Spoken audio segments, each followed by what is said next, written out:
Lord El-Melloi 2's Case Files Volume 8, Grand Role, Upper, cast by Artale Studio. Please subscribe to our channel if you enjoy listening. Howl. And Nathaniel Viz. The young man woke up and looked around with a significant degree of difficulty. He was in a narrow alley.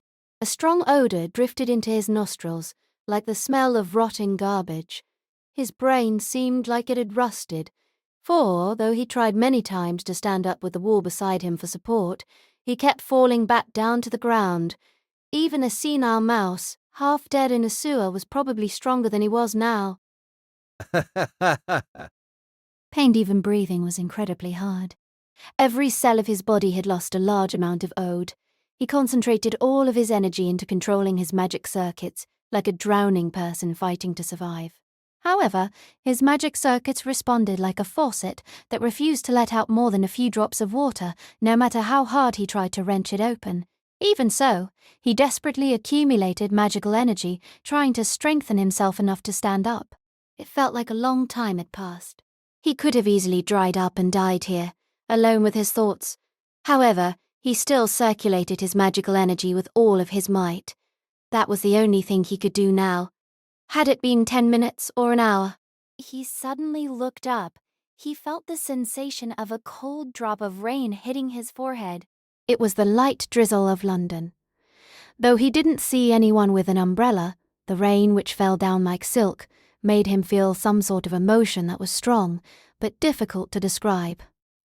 First, these emotions came from the raindrops, but they soon originated from above the young man as well.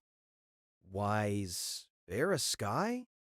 Ah, that's why. He finally understood the situation he was in now. He was already outside now. He had floated up to the surface from the labyrinth. No, that separate world he had lived in before.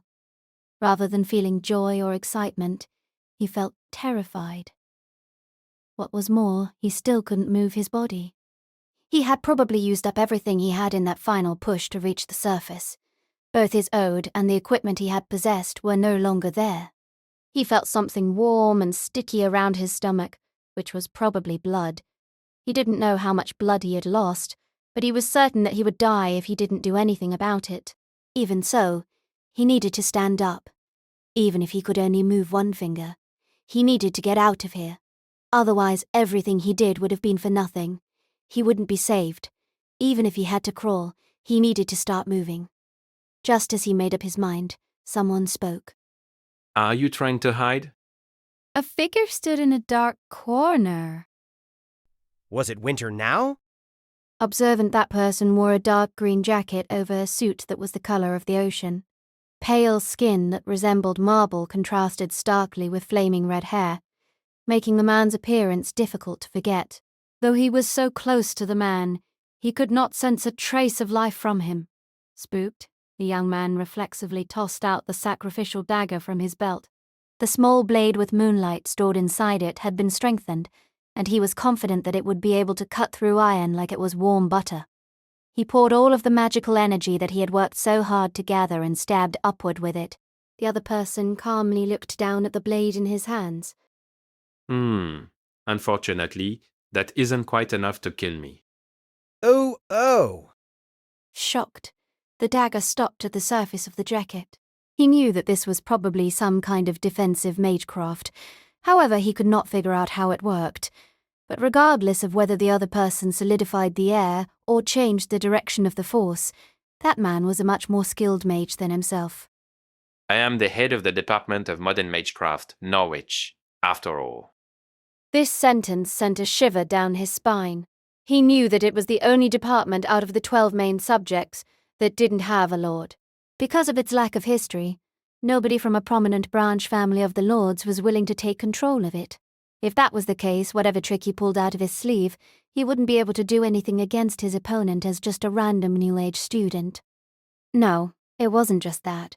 The young man had completely lost control of his entire body. He desperately tried to activate his magic circuits again, but he could not. It felt like every one of his nerves had been carefully removed. The red-haired man looked calmly down at the frozen young man. You're a survivor, aren't you? And not the regular kind either. Analytical. Knowing that the young man who he spoke to wouldn't be able to respond, the man smiled, a wry smile. That didn't even require deductive reasoning. Your clothes look too outdated. Hearing the man point that out, the young man felt a wave of terror. He did not expect that. Though he knew that the world above the surface was a completely different place, he never thought that even the clothing would be so different. Analytical. Besides, I can sense the disorderly magical energy of the labyrinth, Albion. After all, the appearance of Cracks Portal is very rare. The man raised an arm covered by his jacket sleeve. Though the young man didn't know what kind of magecraft the other person would use, he knew that his consciousness could be easily wiped out by it. It had taken him so much effort to get here. Everything and the ideals of his companions would disappear and lose their meaning. No, that was the only thing that he could not bear. Just the thought of that alone was far scarier than death. It didn't matter if his eyes were gouged out, or if he was torn into pieces. He would not fall here before he achieved anything. Ah. A sound managed to escape his paralyzed lips. The man who called himself the head of a department had probably weakened the spell so that he could speak properly. Even so, his magic circuits could not function properly, and his spell could not take effect. There was still nothing he could do. There was only a searing impulse at his throat. He shouted. Losing himself, he didn't remember what he shouted. All he knew was that, in that moment, he had impulsively shouted something that carried the meaning of every crude and pathetic word he wanted to shout, as a foolish person who had not gotten anywhere. However, that final moment did not arrive. The young man looked up. Only then did he realize that he could move his body again. You're not here to capture me? A somewhat troubled expression appeared on the man's face. It was an expression that seemed to say that he wasn't sure what he was doing either. Confused? The young man looked at his own hand and asked. He didn't get to finish his question. The red-haired man had already turned around. Follow me. He didn't know why, but he didn't want to resist. If that man wanted to do so, then he would have been perfectly capable of compelling the young man to follow the order, but he was walking of his own free will, wondering. As the two people walked, the young man's gaze darted around the town. It was a beautiful town. Stone bricks that looked like they were moistened by the light of the moon were arranged in an orderly fashion on the ground, and brick buildings that were both unique and fit together into a cohesive skyline lined the streets. Though some elements seemed contradictory, the history of the town had probably caused this peculiar scene. The word Soho had been written on a signboard, signifying that this was the Soho area of London. He recalled that this name had been derived from a hunting cry. However, he never thought that the city that he was walking through right now would be so different from the one that he had learnt about in the past. At the same time, realizing that the ceiling of that world was so colourful and bright, inexplicably gave him a pained feeling. The wind blowing from the Thames River is colder than I expected. In the young man's memory, the name that the man mentioned referred to the river that flowed through the city of London. The wind blowing down the street was, indeed, quite strong. It was also snowing, and the small white shards that caught the light of the street lights reminded him of the pollen that he would sometimes come across in the labyrinth. They passed by many people in the flurry of snowflakes, and though many cast suspicious glances at him, they walked by without incident, while humming tunes on ale-filled breaths, as if thinking that this was a common occurrence in this area. It was difficult for the young man to believe that none of these people were mages. Never seen one before? No, I haven't. The young man gave up denying in the middle of his sentence and nodded reluctantly. I've seen images, but underground, there's no such thing as night. In order to increase sleep and productivity, sometimes the light levels will be adjusted, but that's all there is. You've spent quite a while there after you went down. No, I didn't go down there. I was born there. Oh. There was a trace of surprise in the man's voice for the first time. I've spoken with a few survivors before, but this is the first time I've met someone who was born in the labyrinths. I see. So that's why you reacted that way. Analytical, the man muttered. Without turning to look at him, though he seemed somewhat surprised, the man in the coat was still calm and composed. With how weak the young man was, it was impossible for him to escape. Though he wasn't particularly scared of where the man would bring him, he didn't have a choice but to go there. They continued to walk between the roads and street lamp until the man stopped in front of a rectangular building. Is this? Yes, the Department of Modern Magecraft doesn't have as much money as the other departments do, and there isn't someone powerful backing it up either, so we can't afford mansions to live in. After he said that, he opened the door. The young man lost consciousness there. Just as he was climbing up the creaking spiral staircase, he passed out. The next morning, the warm sunlight made the young man sit up. He muttered to himself. Its light was so majestic and bright. It did not exist anywhere underground. A clean blanket had been placed on top of him, and after he carefully folded it up, he opened the door to the neighbouring room.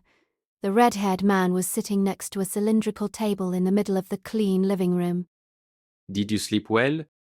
Ah, yes. Though he hadn't been conscious, that was probably because the quality of the bed was good.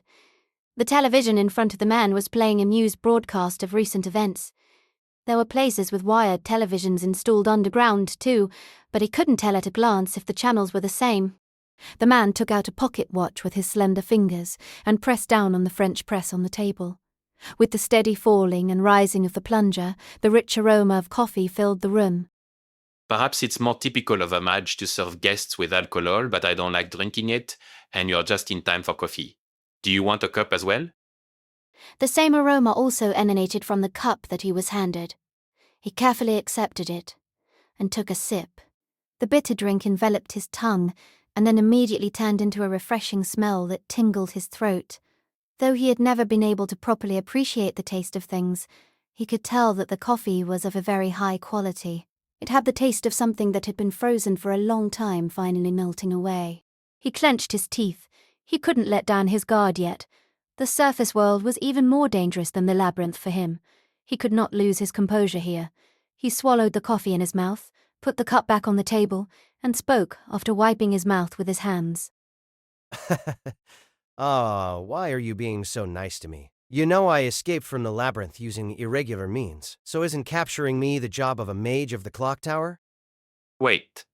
I haven't organized my words to explain the reason to you properly yet.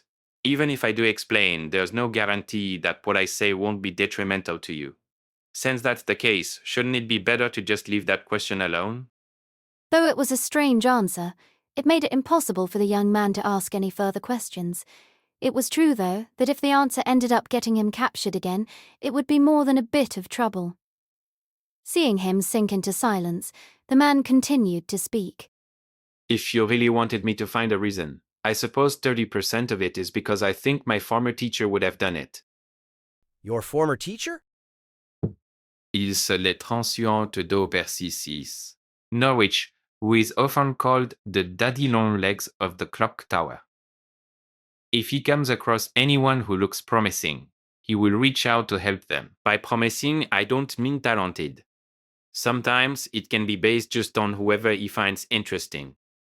The man poured himself a cup of coffee and picked it up slowly. Staring at the ripples on the surface of the dark liquid, he narrowed his eyes. The young man only realized then that there were traces of light purple mixed into the black irises of his eyes. Yes. I only did what someone else did to me once. Either way, it has nothing to do with kindness. I suppose you could call it something I did on a whim because I was curious. Though that still wasn't a proper answer. For some reason, it was something that the young man could accept. For that reason, he took a deep breath and spoke. Oh, well, can you take a look at this? He took out a small cloth-wrapped bag from his pocket and carefully lay its contents onto the table. It looked like something taken out of a child's collection of treasure. There were some crystals, some plants covered in dirt, and some fossils the size of a person's palm. Can I pick them up? Analytical. Seeing his nod, the man slowly began to examine these items. Analytical, this piece of crystallized magical energy are some withered spirit roots. Judging from the appearance of the finer fibers, it looks like it grew somewhere that was closer to fire. All of these are impossible to find on the surface. These are fragments of phantasmal species. Kelpie man, phantasmal butterfly scale. Oh, and there are teeth from a juvenile chimera too. It looks like it was hunted down by some other phantasmal species before it could start properly hunting itself. So the surface of the teeth isn't damaged yet. It seemed like he could identify everything on the table at a single glance. The fact that he managed to analyze the artifacts that should have been rare above ground amazed the young man. The man would probably be able to survive in the world of magecraft with this eye for discerning things along. After carefully looking, though everything else the young man had laid out, the man nodded. Impressive. Everything from the purity of the mystery and the amount is impeccable. No matter where you sell it, it should give you enough money to buy at least 3 mansions. Understood? That was what the young man intended on doing. The man was silent for a moment, and he ran his fingers over his red hair with his other hand on his temple. Analytical isn't the secret autopsy division in charge of purchasing items from the labyrinths. Of course, the price shouldn't be that different from what it would fetch up here. That's how the division earns money. There are countless people who try to dig up these themselves, but hardly anyone succeed. I could count on one hand how many entrances there are to the labyrinth, but if you could start a trade directly between the buyers and the excavators in the maze, both would reap huge profits. Helpful then, can you buy? Why? In response, the man took another sip of coffee and then responded calmly. Il said last night, the department of Madame Magecraft doesn't have as much money or power as the other departments do. Even if I suddenly received these artifacts, I wouldn't have the equipment to utilize them properly, nor the means to deal with what would happen if we were targeted because of it. I don't think breaking the rules necessarily deserves to be condemned, but for me the risks outweigh the benefits here. The risks outweighed the benefits. The young man quickly returned the artifacts on the table to the bag and bowed his head. I'll never forget your help. His face felt like it was burning. He felt ashamed for not considering what would be beneficial for the other person. Just as he turned around to leave, a steady voice stopped him. Wait, take this with you. The man took out a book and wrote something down on it with a fountain pen. It was a checkbook. What made the young man even more surprised was that the sum that he had expected was written there. Didn't you say that you couldn't buy it? Analytic, indeed. Purchasing the artifacts would be incredibly risky, but that is a judgment only limited to this point in time. If you continue to come by, I might reconsider. Like I said before, nobody has managed to illegally excavate in the labyrinth. However, though I don't know how you managed it, you did so. If that's the case, don't you have quite some potential? The man had a strange expression like the fusion of that of an uncooperative politician and a sincere scientist. The young man looked over the man and the check on the table, sinking into silence. After a while, he asked a question out of the blue. And why don't you imprison me here now and use torture or something to try and find out how I left the labyrinth? That's what a mage would do, right? Though he had always been afraid that this would happen, he couldn't stop himself from asking about it now. Otherwise, he felt like he couldn't make himself accept the check that he wanted so desperately. Hearing his question, the red-haired man let out a somewhat annoyed sigh. Or, El-Melloi, I must have picked up on the witch's bad habits. In other words, once I find something interesting, I can't help but want to see what happens next. I've always thought my teacher was strange, but that family's been that way for generations. That check comes with condition attached. So if you're able to come here again, Sadred Yerbal du Sadred check Hans Sadred. The young man would never forget what came after that. Those words changed the course of his entire life, connecting the lives of these two people.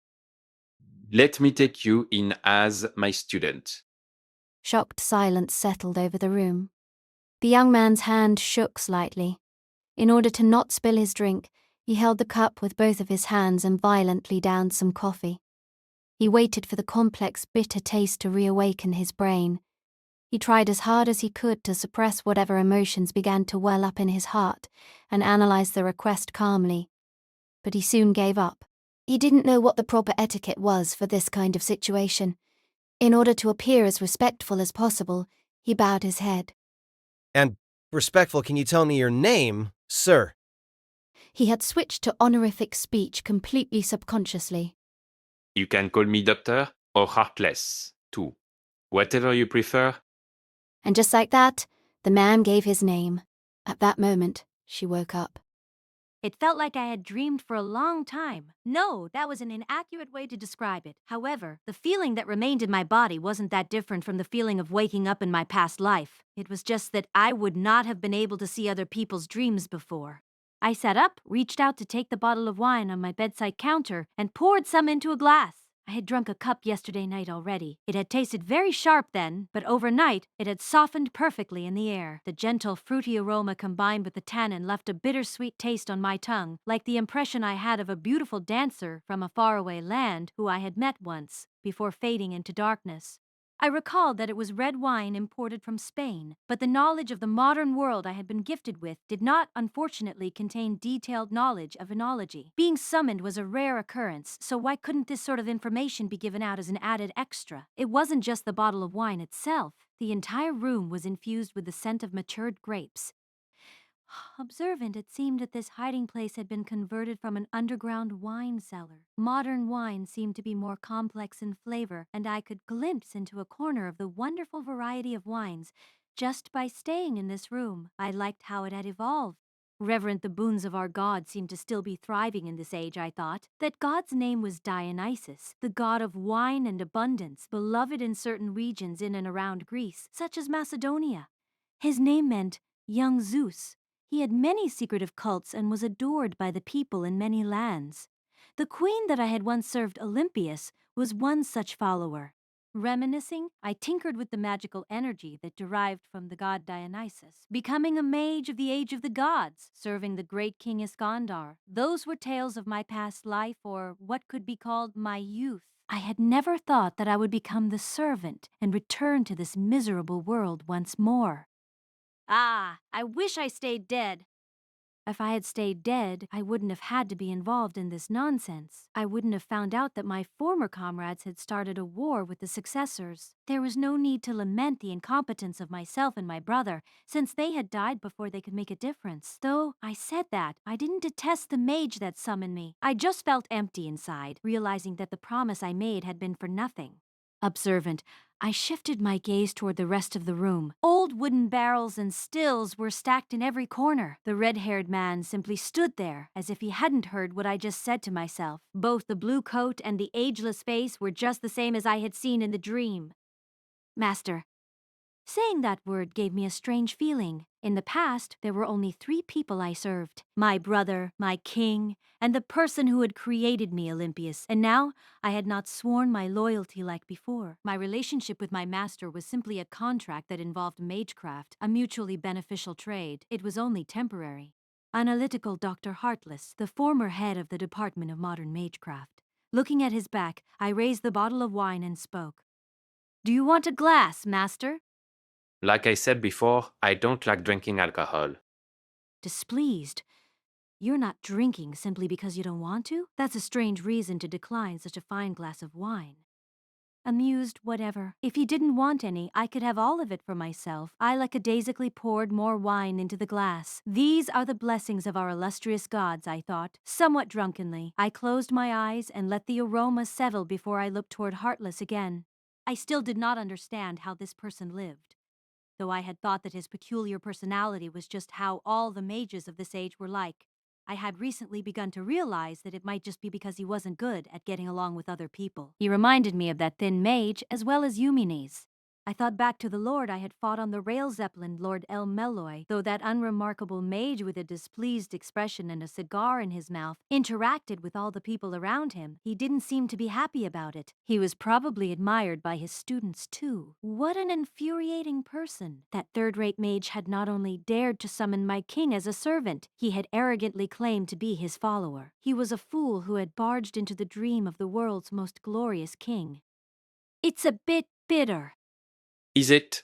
I don't think it should have a corked taste. It doesn't. My emotions are just affecting the taste of the wine. I guess that's something that doesn't change, even though I've become a servant. I tilted my wine glass back and forth. The candlelight coming from the corner of the room spilled across onto the wine, dissolving in the velvety hue. Though it was much more exquisite than the wine I had drank while I was still alive, wine was still wine, and I could sense the brewer's pride in every drop of it. I recalled the days when I would have long conversations with the king and warriors who had fought countless battles. Personal dream. So I've heard. Dreaming is the privilege of the living. No matter where we are only fragments of the heroes of the past, a temporary record that just happens to be playing. What I said was an irrefutable truth. Though heroic spirit was a fancy title, at the same time, it also meant that they did not belong to the present. But I just had a strange hallucination. Were those your memories? My master did not reply. It was just as I expected, so I didn't mind it too much and averted my eyes. I just wanted to talk about it. However, if it was one of my master's memories, the perspective of the dream was confusing. But since I was only a temporary guest, it wasn't anything I needed to dwell on. I wasn't even of a proper class for a Grail war, but a faker, an extra class that Heartless had created himself. It was only natural that some bugs would exist. However, something managed to reach my ears. Who's the real survivor, I wonder? Nigh confused as a heroic spirit, I did not miss the whispered words, but I could not understand their meaning. Heartless was buried in his work once again. There was a map on the wall in front of him, which was made of vellum. It depicted a sideways London. Its composition seemed neither ancient nor modern. Beneath the metropolis, a dragon large enough to swallow entire planets had been pictured, preparing to burrow even deeper into the earth. Chapter 1. Tilda. All classes taught by Lord El-Melloi II will be suspended for the next month. During this period of time, all the modern magecraft classes taught by him will be taken over by second-grade lecturer Shadan. Yesterday, this notice had been posted on the bulletin board, signed with my mentor's name.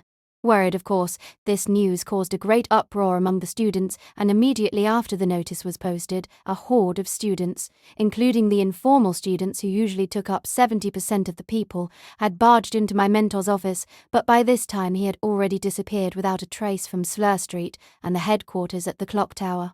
He hadn't told the other instructors where and why he had gone, so all the students could do was return, defeated, to the classes which had been delayed for a couple of hours.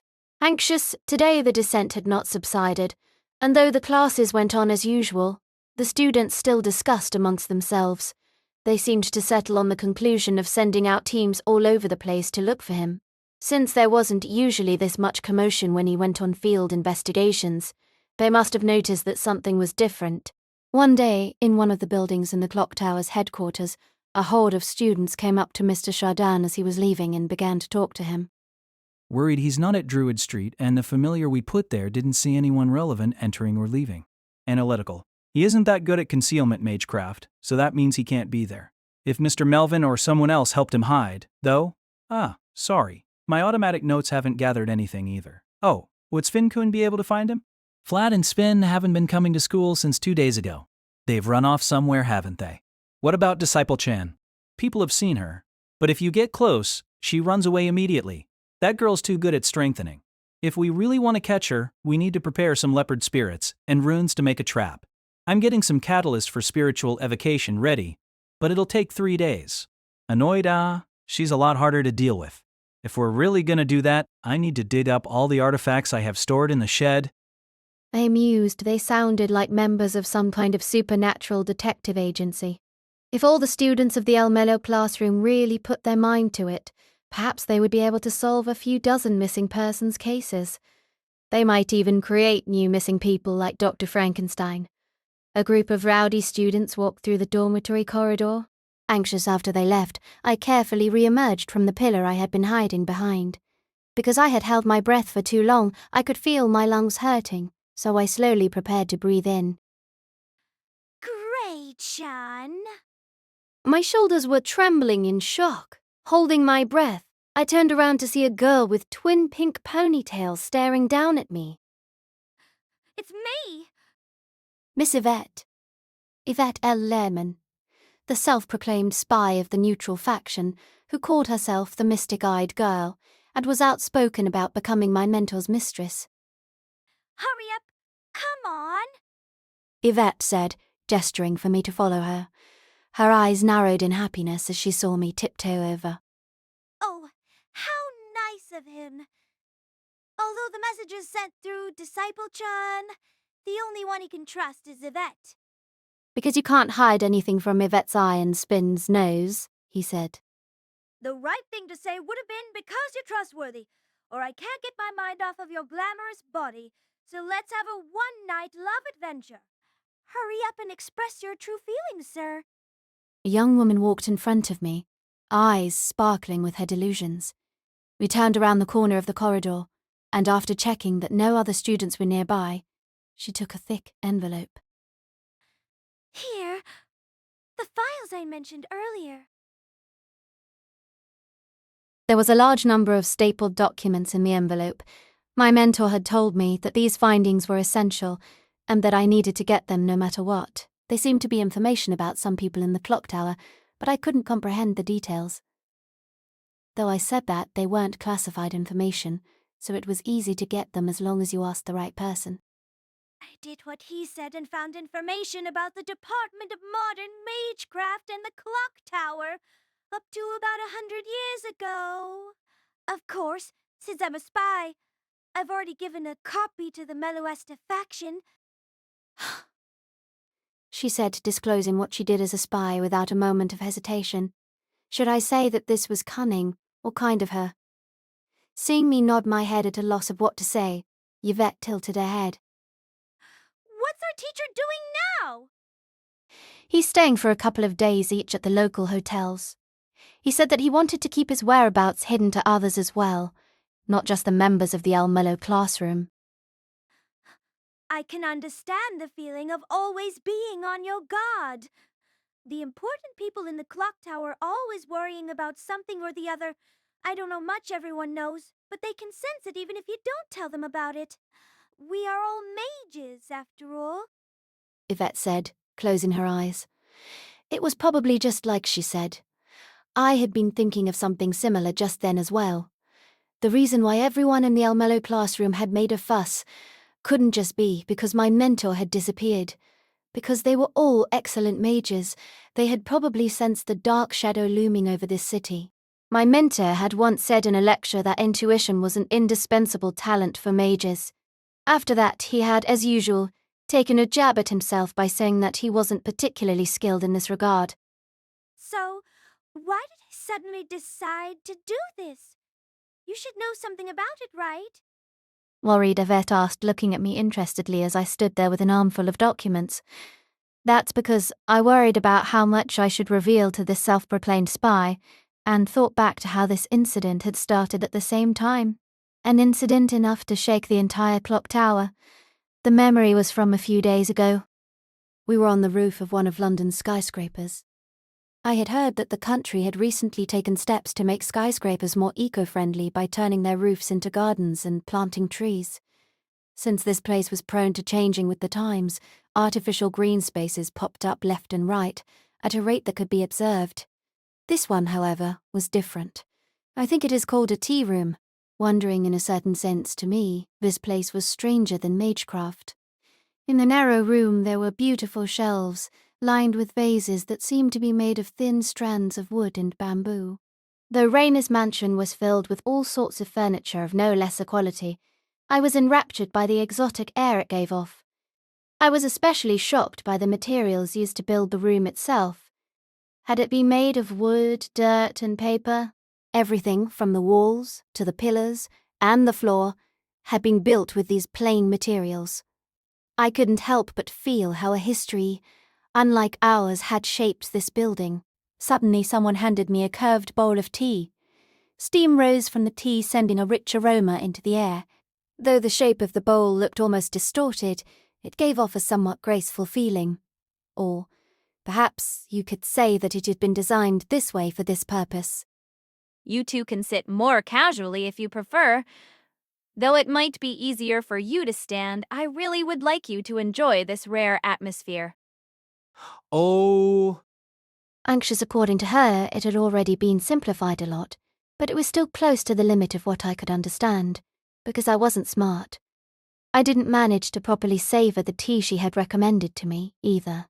Didn't she say that you needed to make a noise on purpose when you drank the tea?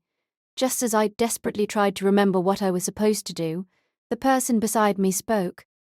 Hishiri Adashino. Unobservant unlike me, who followed the suggestion to relax a bit, he still sat perfectly straight. With the bowl of tea in his hands, he slowly looked up at the other mage. It was the female mage of the Department of Law, Shishirashino. She was the one who had invited us to this tea room. Over the course of all the cases that had happened, we had been involved with, and sometimes even opposed each other many times. Her silhouette resembled a blooming flower. However, this flower was definitely covered in thorns. I am grateful that you have introduced us to a Japanese tea ceremony, but isn't it time to tell us why you have called us here? Impatient, aren't you? I heard that you've just been to Wales. What she was referring to was obvious. She was talking about my hometown.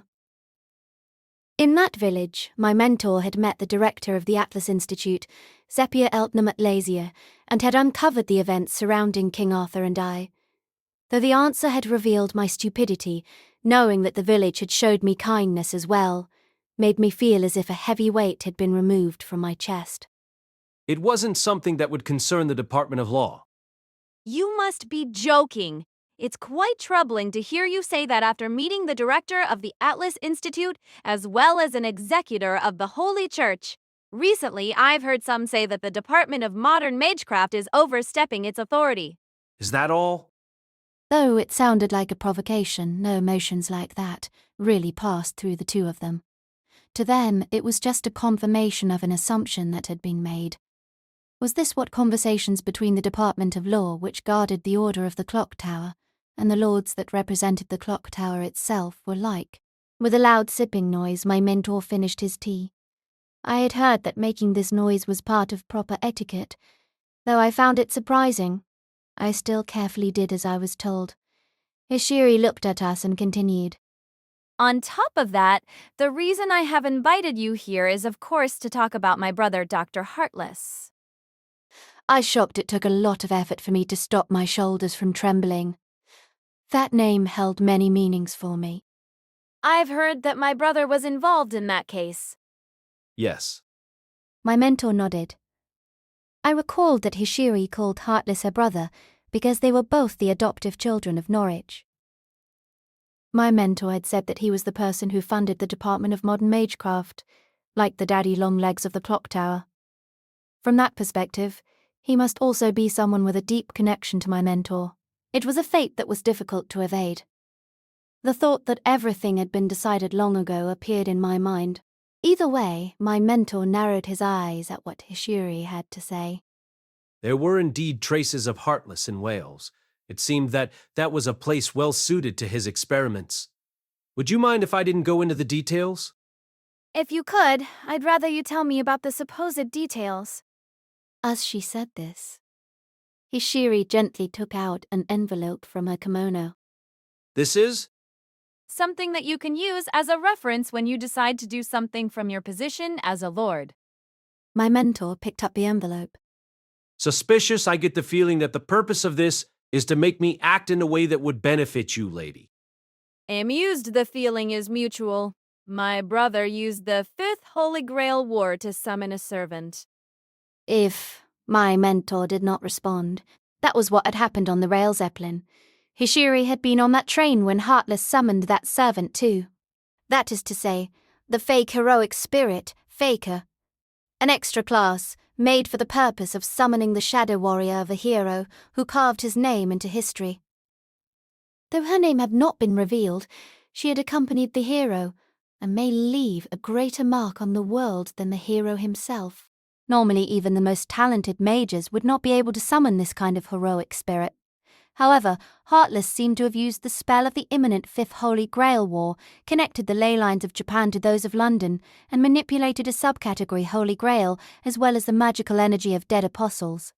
By stacking the phenomena caused by these, he had achieved the impossible. For that reason, my mentor had decided to stay in London and not participate in the Fifth Holy Grail War. Analytical, I've heard that several servants of the Fifth Holy Grail War have already been summoned. I suppose it won't take much longer for all 7 to be gathered. When that happens, according to the information available about the wars in the past, it should be over in around 2 weeks.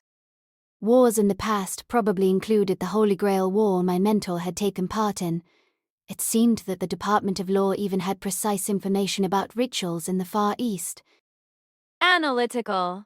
Though Heartless used a subcategory Holy Grail that he created himself to summon and maintain that servant, it will inevitably be influenced by the fact that he chose a time before the Fuyuki Holy Grail War for the summoning. That is to say, once the Holy Grail War reaches its final stage, Faker will disappear. If that is the case, there is no doubt that Heartless will take action soon. Yes? No, I'm afraid his plan is already underway. Hishiri did not react immediately to his words. She still sat there, like an austere flower brought to England from the Far East. Our words and emotions were all enveloped in her soft flower petals. Perhaps this, too, was a mystery of the East. Do you have any clues about it? Please check the contents of the envelope first. My mentor opened it as she said, eyed what was inside, and immediately frowned. What? It isn't time for that yet. Not only have I not been informed, what are they trying to decide by calling one now? I wasn't told the reason behind the timing either.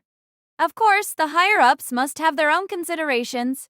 I suppose you'll receive a formal invitation in the next couple of days. I think bringing you a few extra days of time would be enough to trade for some information about my brother, Heartless. My mentor was silent. This time it lasted a lot longer because of what he just saw. His lips trembled slightly, but his eyes were fixed on the contents of the envelope. After a while, my mentor looked up. Miss Adashino. I don't mind. Isn't that why you brought your disciple here? Have you heard the term Grand Role before? I hadn't. However, I did recall hearing the word grand before. I had the impression that it was the rank that had been granted to that puppeteer, Tuka Ozaki, signifying the high status in the world of magecraft. To this, my mentor spoke with a bitter expression. It's a meeting between multiple lords and their representatives to assess a situation across departments and factions. You can think of it as the highest decision-making body in the clock tower. For the El-Melloi faction, the most important thing is... Yes, for the El-Melloi faction, the most important thing was that the Department of Mineralogy, Kisher, was taken away from them in the last meeting. It was decided in the grand roll after that the El-Melloi faction would take over the Department of Modern Magecraft, although that one was only a process to mediate the controversy caused by the last decision, so there weren't many lords present. I was suddenly at a loss for words. This matter was too deeply correlated with both my mentor and the El-Melloi classroom. This woman just told me that another Grand Role will be held soon. Anxious, my heart suddenly began to pound violently. For some reason, I had got the feeling that what was coming would finally come. I think that was because I already knew. It was like the finals in a tournament. I had a vague feeling that even if he didn't take part in the Fifth Holy Grail War, what my mentor needed to face had come, and now, back to the present. After leaving the dormitories, I boarded the tube. Like I had been told, in order to avoid being followed, I chose the more crowded roads after I got off. I then walked from busy Kingsway and into Keeley Street, and continued walking in the cold wind blowing from the Thames. London in winter looked like a city that had sunk to the bottom of the ocean. Instead of being cold, it felt more like it was being buried underneath an ever-thickening layer of history. The mounted policemen that passed by once in a while reinforced this feeling. I didn't know why, but when I saw cars, bicycles, and horses all waiting neatly at a traffic light, it made me feel kind of proud, as if I was standing in somebody else's footsteps. That's probably a weird thing to say. I recalled that I used to only feel fear toward the city. I had always been scared of all the people in history in this place. Seeing hundreds and thousands of people get consumed by giant grey buildings every day looked like they were being carried to an ancient necropolis. However, now, it was different. After only a few months, the past seemed more like a faraway dream. In the face of such a drastic change, I still felt pretty calm. That must signal the end of something too, I thought. A meaningless pain pierced my chest. At the same time, I stopped walking. I tried to walk through the back door as inconspicuously as possible and rode the elevator to my destination.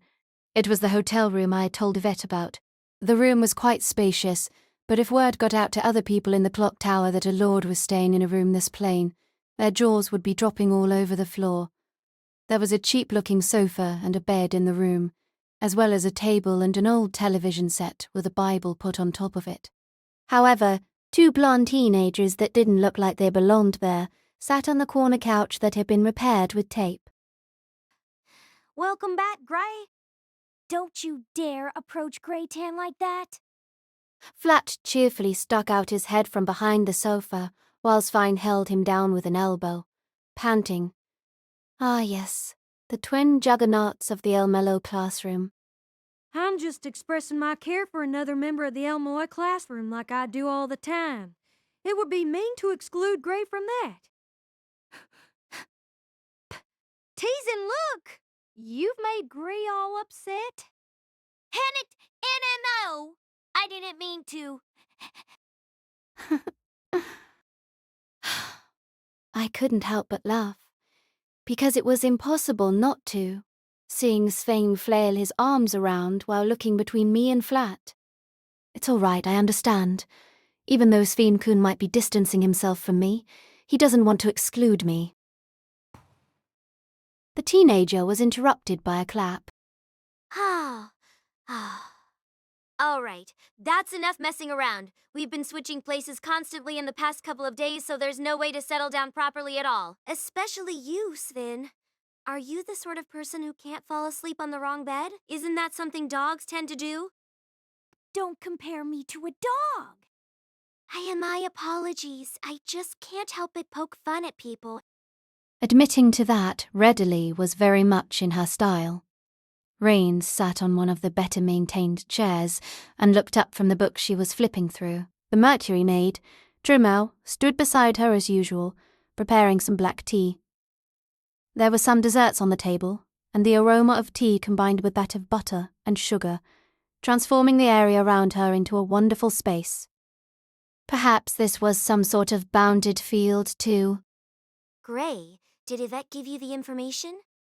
Oh, yes. Here. As I reported on what I had learned, I handed the envelope Yvette had given me to her. Looks like I'm going to have some work to do. As she said that, she closed one of her eyes. So the theme really is the grand role, right? But the issue they're discussing doesn't necessarily have something to do with the El-Melloi faction. Of course, I didn't think that the relationship between the two could be ignored. However, Hishiri Adashino had not brought up the reason why they decided to call such a meeting. As far as I knew, the El-Melloi faction had not made any decisive mistakes. Though I didn't think my mentor and Rains were working in vain, I couldn't really see why it was so important. Hearing my words, Rains frowned slightly and leaned back in her chair. No, the situation is just terrible. If we attend the Grand Roll without being sufficiently informed, opposing lords may make proposals that will deal a fatal blow to the El-Melloi faction. I couldn't quite grasp how these were related. Hearing my question, Rains nodded. Heartless is the former head of the Department of Modern Magecraft, Norwich. Isn't he? Ah. I only realized the obvious connection then, and I felt a bit dizzy from realizing my own stupidity. Though we don't know what plan Dr. Heartless has concocted, He'll undoubtedly take action in the near future, like Hishiri predicted. Looking at what he did on the rail zeppelin and in your hometown, whatever he does will have a significant impact on the world of magecraft. Cynical, of course, the El-Melloi faction had nothing to do with all of these things. The only reason why we're currently in charge of the Department of Modern Magecraft is that we were forced out of the Department of Mineralogy Kisher and decided to take the empty spot. But that's not enough to plead innocence in the clock tower. Strike the weak. If someone falls into the water, it's a good chance for others to make sure that they never float back up to the surface. That can be considered the basic ideology for the clock tower. There must be tons of people out there who are clenching their teeth, thinking that the El-Melloi faction should have died out long ago. To her, perhaps this was her home, fighting with the ease of someone eating, and trampling others as much as she breathed. That was how she managed to retain her position to this day, a place worth being proud of.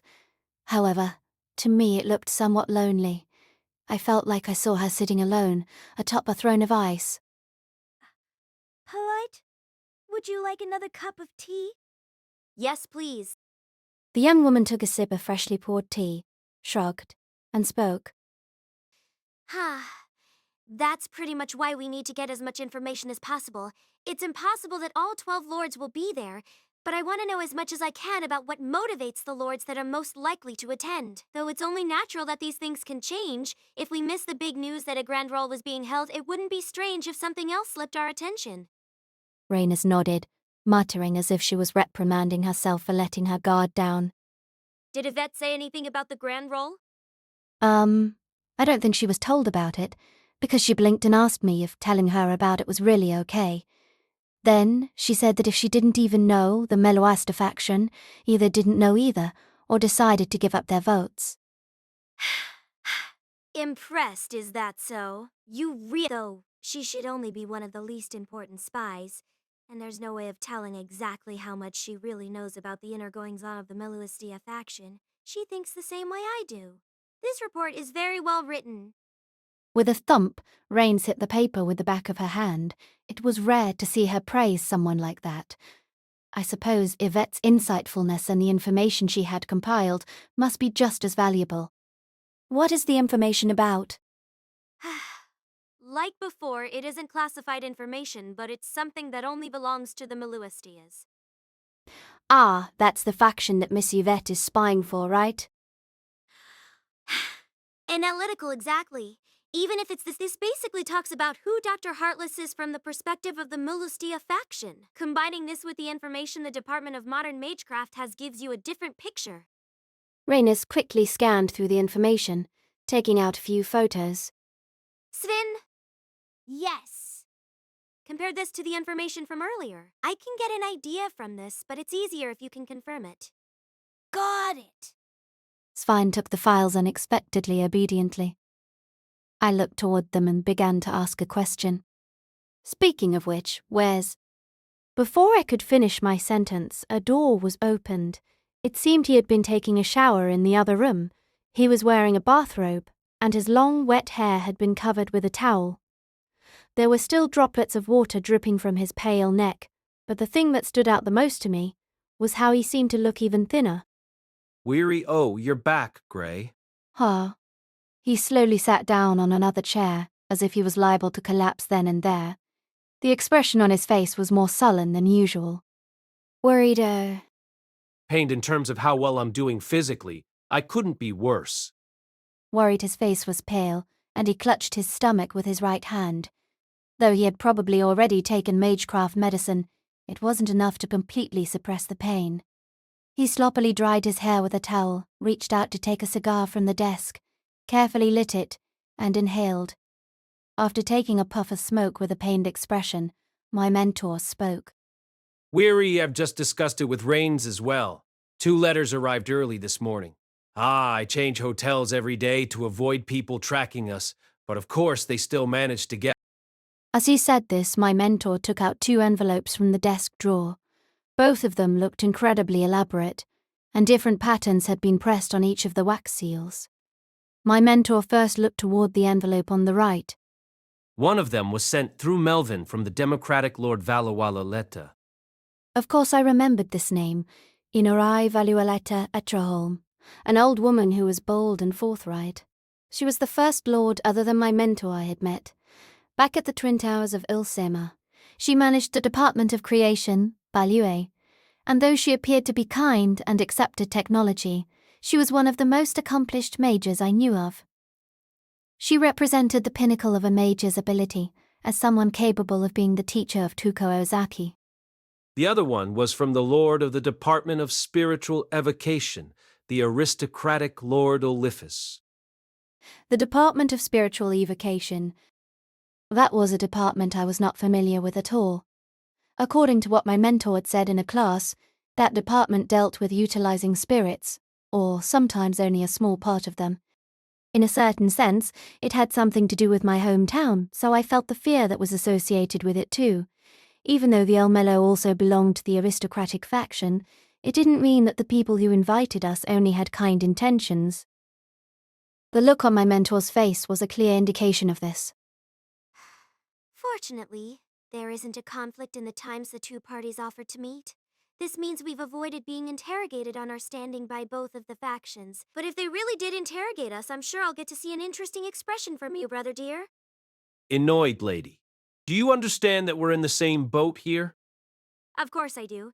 Regrettably, I am the sort of person who cares more about my pleasure than my ruin. You really are a horrible person. Why, thank you. Worried hearing Rains quietly giggle, I sank into thought. This was more than my brain could handle. Everything from the grand role to the two factions involved in it and the sinister plans Dr. Heartless had was completely outside of my imagination. Perhaps it was just as Rains had said. Only those who were familiar with the constant scheming of the clock tower would be able to deal with this. For the moment, I switched to thinking of something else. It was pointless to make a list of all the things I couldn't do. I racked my brain trying to find something that I could do to actually help my mentor. In the end, all I was capable of was entrusting everything I had to someone I could trust. For that reason, what can I do? Enthusiastic, aren't you? A bit too disciplined to be the disciple of someone like my brother, don't you think?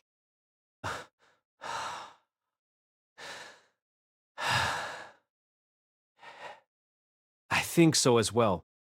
Hearing what my mentor quietly added made my face heat up. I felt like I had just burst into flame, and I tried to organize my thoughts as my ears turned bright red. I think that I'm still a worthless disciple. But there must be something I can do. Analytical. Yes. Well then, let's divide up the teams according to ability. First, one group accompanies my brother to go and meet the big shots who sent us those letters. Well, the only people in that group are me and my brother. Against someone of that level, even the slightest mistake in manner could be disastrous. And none of you have any idea how to hide your emotions. I looked to the two biscuits that had been separated from the others. I understood this decision very well. Flat and I were undoubtedly unfit for this role. Though I felt that Sven was a bit more competent in this regard, it was still far from enough to converse with those politically savvy and cunning people at the very top of the clock tower. The other group will conduct an investigation based on the information we just received. In order to make preparations for the grand ball, this group will look into what the former head of the Department of Modern Magecraft, Dr. Persetted by Heartless, has been doing. The members are Gray, Flat, and Zivin. Sven's nose can be used for tracking. Analysis is Flat's specialty, and I hope Gray will be able to keep the two on a leash. However, in the unlikely event that you come across Heartless himself or Faker, retreat immediately. That's a non-negotiable condition for me to allow you to become involved in this. What my mentor added was obvious. He had suspended all the classes at the El-Melloi classroom because he didn't want to get his students involved, and I had already experienced what Flat and Sven would do if they were left unattended. I will try my best. And I will allow Great Tan to keep me under control.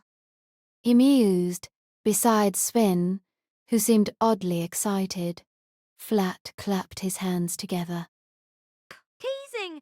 Highly interested in things like nose rings and leashes. I can go look for a style that suits Gray and Sven Kun later. I said, don't compare me to a dog. And also, why'd you mention nose rings first? Sven retorted loudly, beginning to argue with Flat. The two of them have such a good relationship, I thought. Hee hee hee! They're always arguing, aren't they? said Ad, somewhat happily from the hook at my right shoulder.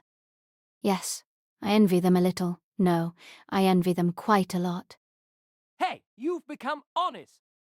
I hope I can become even more honest. Then I asked Rhinus the only other question that I had. But if my mentor's not there, who will lead the investigation? If someone else does it, my mentor will need to ask some more professional questions, right? Though he wasn't a detective, he was always responsible for figuring things out in a case. Flat and Ven were also far from comparable to my mentor in terms of knowledge about magecraft. About that, I thought about it a little bit. I don't know whether it'll suit your liking, though. Rena said, as the corners of her mouth rose in a mischievous smile. The 78th floor of the Great Magic Circuit. At least 5 people were needed to do anything in the maze. 2 people to excavate, 1 person to be the lookout, and 2 people to fight off the phantasmal species and other hostile creatures. Of course, there could be more members, and 1 person could take on multiple roles, but it was basically impossible for a team with fewer members to get a permit. The young man was most skilled at excavation. His element was earth. Though he didn't learn any impressive types of magecraft from his New Age mother, it was enough for him to navigate the maze. He had been taught all he needed to know to find and extract rare ores and artifacts. Now, they were exploring the 78th floor, which was around 30,000 meters from the surface. He had heard that on the surface, the tallest mountains were no more than 9 kilometers tall. What a small world it was. However, it had such a beautiful night sky. Oi! What are you standing around for, kid? Do you want to become monster food? The one reprimanding him was a slightly overweight mage, who was also the oldest of the group. Like the young man, he was an excavator. His element was fire, and his job was to use alchemy to create all sorts of concoctions to dissolve the rock, causing the minerals to float to the surface. Anoid, it'd be fine if you could die a quick death. Otherwise, don't waste those potions. Don't underestimate how long they take to brew. In the moist air of the Great Magic Circuit, the alchemists rambled on and on.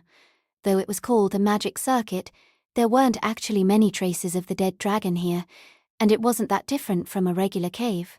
However, the only cave system that would have dimly shining magic circuits embedded in it was this labyrinth, and a carnivorous spore or fire-eating rat would appear if you let down your guard for even a moment. Calm down, Giselle. You're both excavators, so cut him some slack. He mused. He also earned us quite a bit of money up on the surface. The 2 who came to mediate were the people in charge of fighting. He had heard that these 2 siblings had come here from the surface a few years ago, hoping to become rich. They often joked as they drank that if they came from a better family of mages, they might need to fight each other for the right to inherit the magic crest. Thank God you managed to sell that up there. I thought I was going to die. The autopsy division really is violent. Speaking of which, who did you manage to sell it to? And it's a long story. Actually, he didn't plan on sharing the money with any of the others, and he hadn't told them that he had become the student of the head of the Department of Modern Magecraft, who called himself Heartless. That was because he hadn't figured out what had happened yet, so it was impossible for him to explain. Anoid, you spoil this kid too much. Amused, the 2 brothers laughed as they talked to the grumbling Giselle. Even so, the atmosphere around them still felt harmonious. After all, they had been teammates for quite a while now. Though there were occasional disagreements, the young man knew that the 3 of them would often team up when they were in the city too. The last member of the team walked over. She was a dark-skinned young woman, around the same age as him. She was their lookout. She had eyes that were the same color as her skin and beautiful lips. Her element was water, which matched her appearance as well, and her specialty was automatic elemental transformation magecraft. Her hair was shoulder-length and well-combed, and she always gazed calmly into the distance. To the young man, the side of her face was dazzling. She walked up to him and spoke. I'm glad. About this and about the matter of your family, too. Though she didn't say much, her emotions came through clearly. To the young man, this was enough, so he couldn't help but say something else. What? Nervous what he said next, required just as much courage as the decision to go to the surface. He held on to the excavation tools at his belt, and looked not to the young woman's eyes but to the ground, which emitted a gentle light. When we get back to the city, could we go for a meal together? In this instant, it seemed like he was 10,000 light years away from the brothers and Giselle. After a while, Sure. the dark-skinned young woman said, and nodded, somewhat embarrassedly. Though the light in the magic circuit was faint, it was beautiful. In his eyes, though there wasn't a sky, this light was enough. That all happened more than 10 years ago. To the young man, those years were undoubtedly the best years of his life. Chapter 2. Tilda.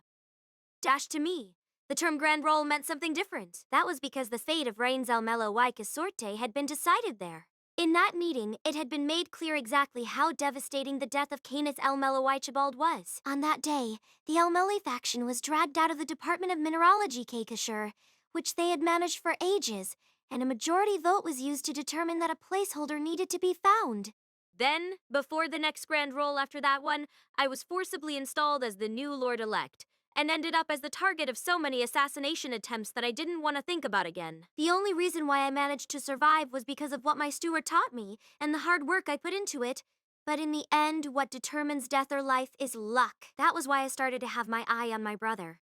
I'd always been a fan of his ever since he survived from the Fourth Holy Grail War, when even my adoptive brother died. In terms of combat and survival ability, he'd probably be last out of all the masters, but he somehow managed to live and acquired the El-Melloi classroom. Usually, someone in my position would hate him. Though there were no records of them directly fighting each other as mages, he was undoubtedly one of my adoptive brother's enemies.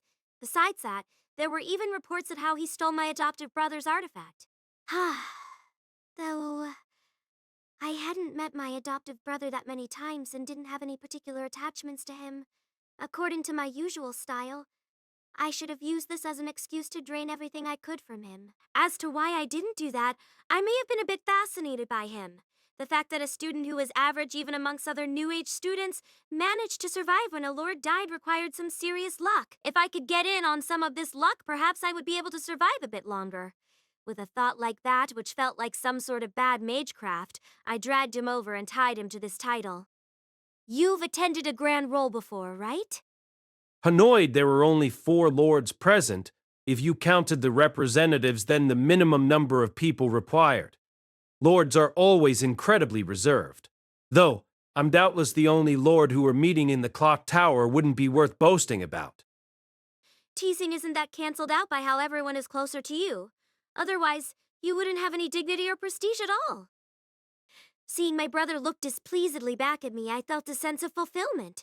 Though we've known each other for years now, your insecurities are still easy to see. How pathetic! I hope you never change. I looked away. We were now sitting on the horse carriage Lord Valueleda had sent for us.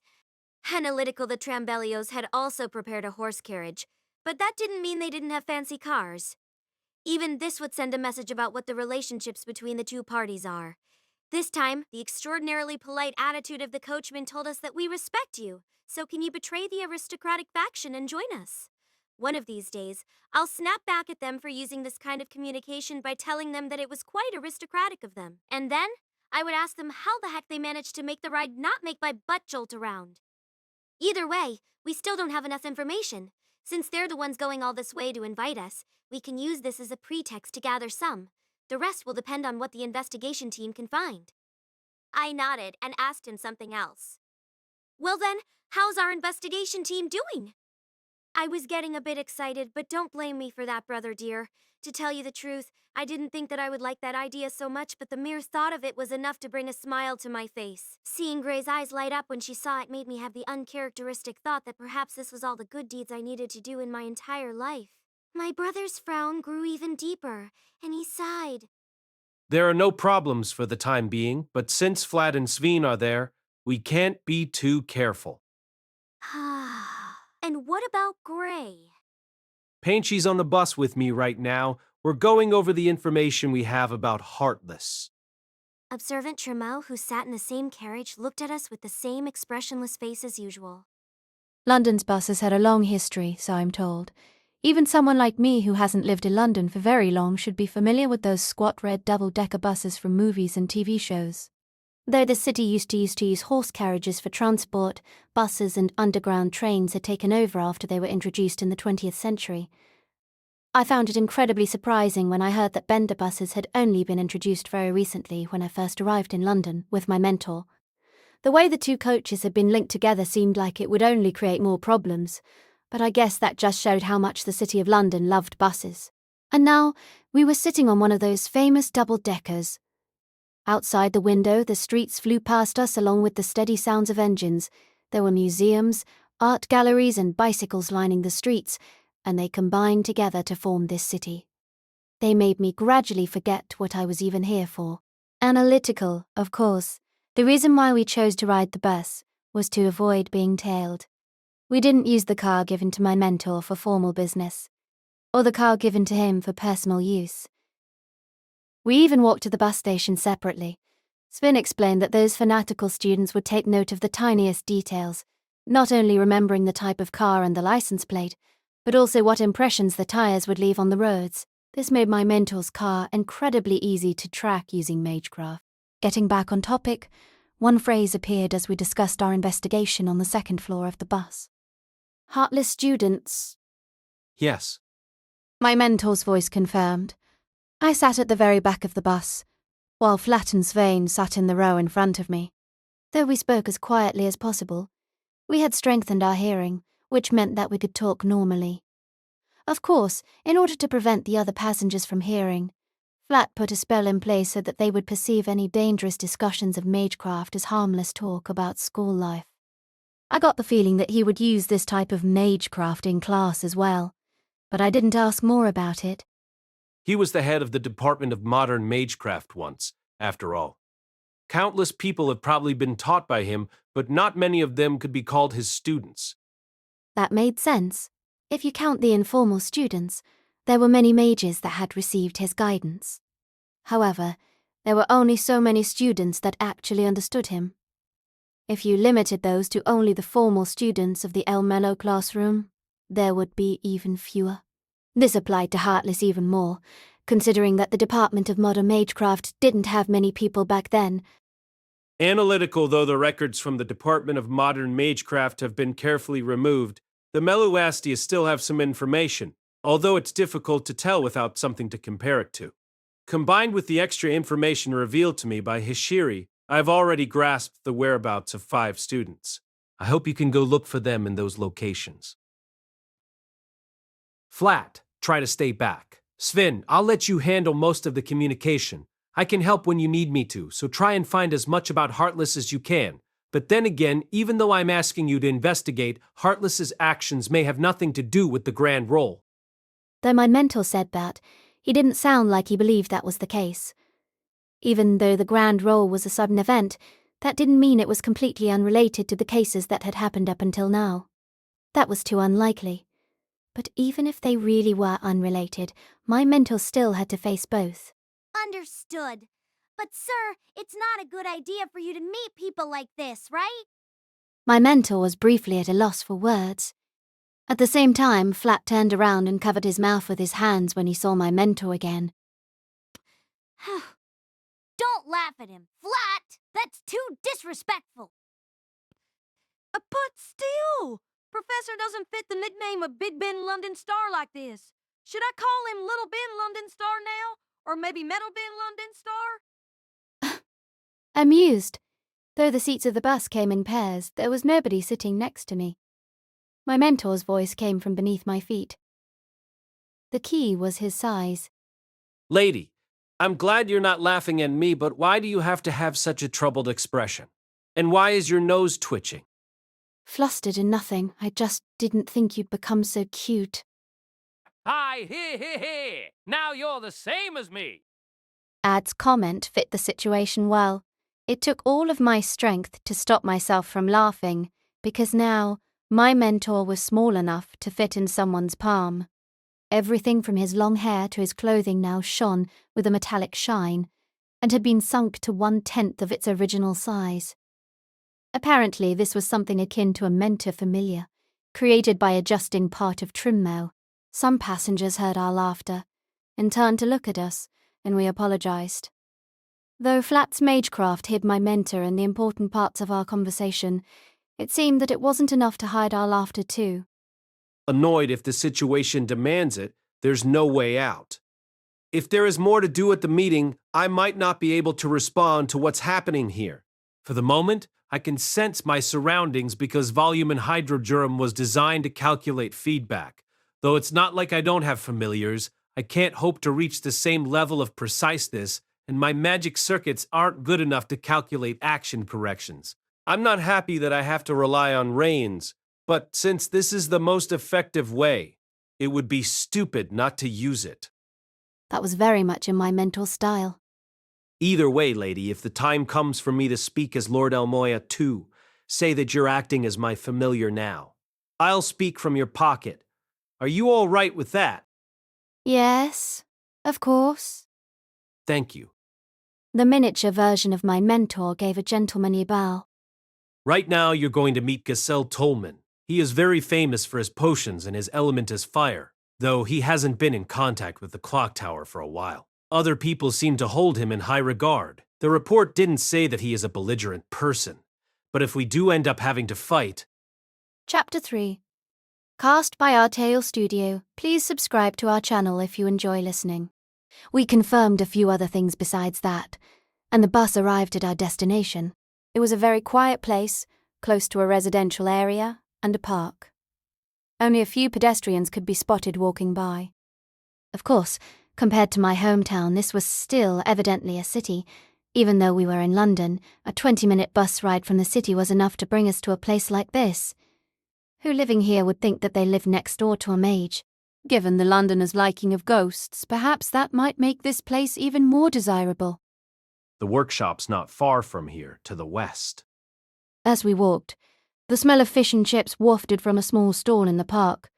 Most stalls would add all kinds of seasoning for you, but I liked it with more mustard and ketchup and less malt vinegar.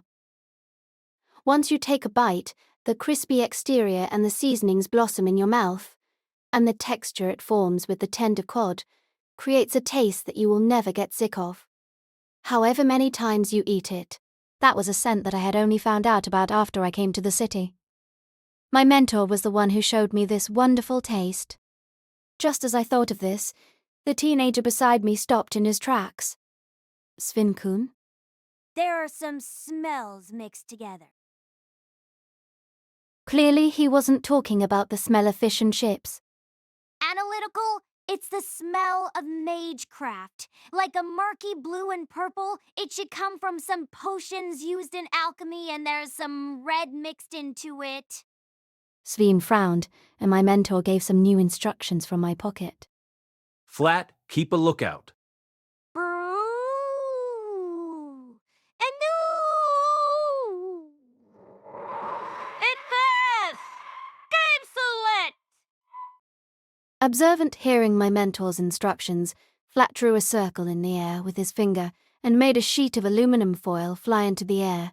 It looked like Japanese origami, or perhaps like the wireframe of a game, a concentration of magical energy that looked neither like a bird nor like a butterfly flew into the sky above a house, flapping its aluminum wings like a real creature. Excited it's a house with a chimney. Yes, it really is a workshop. Do you want me to hack in from here? Warning, don't. If you get discovered, it becomes self-defense for the other person to fight us. All we're doing now is asking about his teacher. We only need to give him a visit. But if anything goes wrong, retreat immediately. Don't let your guard down. My mentor's low voice carried some nervousness, and I felt myself tense up. Sven and I exchanged a look as we approached the front door. I swallowed and took a deep breath before I knocked twice. There was no response. Anxious, I immediately got the urge to knock again, but I stopped myself. In order to protect my mentor, I silently circulated the magical energy in my body so I could strengthen myself and fight if anything came up. Finally, something inside approached. A cup size of a thread opened and gradually grew wider to... Hi, how are you doing? For a second, my mentor and I held our breaths. Behind us, Sven, who had even more acute hearing, tensed up, because we were familiar with this voice. The impression that this person had left on us was too deep. Hey, excited long time no see. Why are you here? Are you a student of Dr. Heartless? No? That can't be right. You two look the same age. And even though you do all sorts of things, the spells that you use don't feel related at all. It's like if a street fighter tried to infiltrate into a bunch of office workers with a camouflage bandana. Maybe a game like that will appear in the future. 나눈, well, you hadn't changed. I don't dislike your attitude. I don't know much about games, though, so sorry about that. And the lords become so cute. Though her smooth skin made her look less than 30 years old, there was no way to be sure.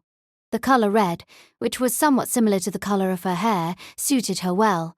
It wasn't a pure red, but rather uneven and dark, and fit who she was. Her name was just as Flat had brought up. Perhaps I should have expected her to come up when I first heard the words Grand Roll. Tuko Awazaki. The Grand Puppeteer smiled at us from the other side of the door. After a brief moment of hesitation, we still entered the house at her invitation.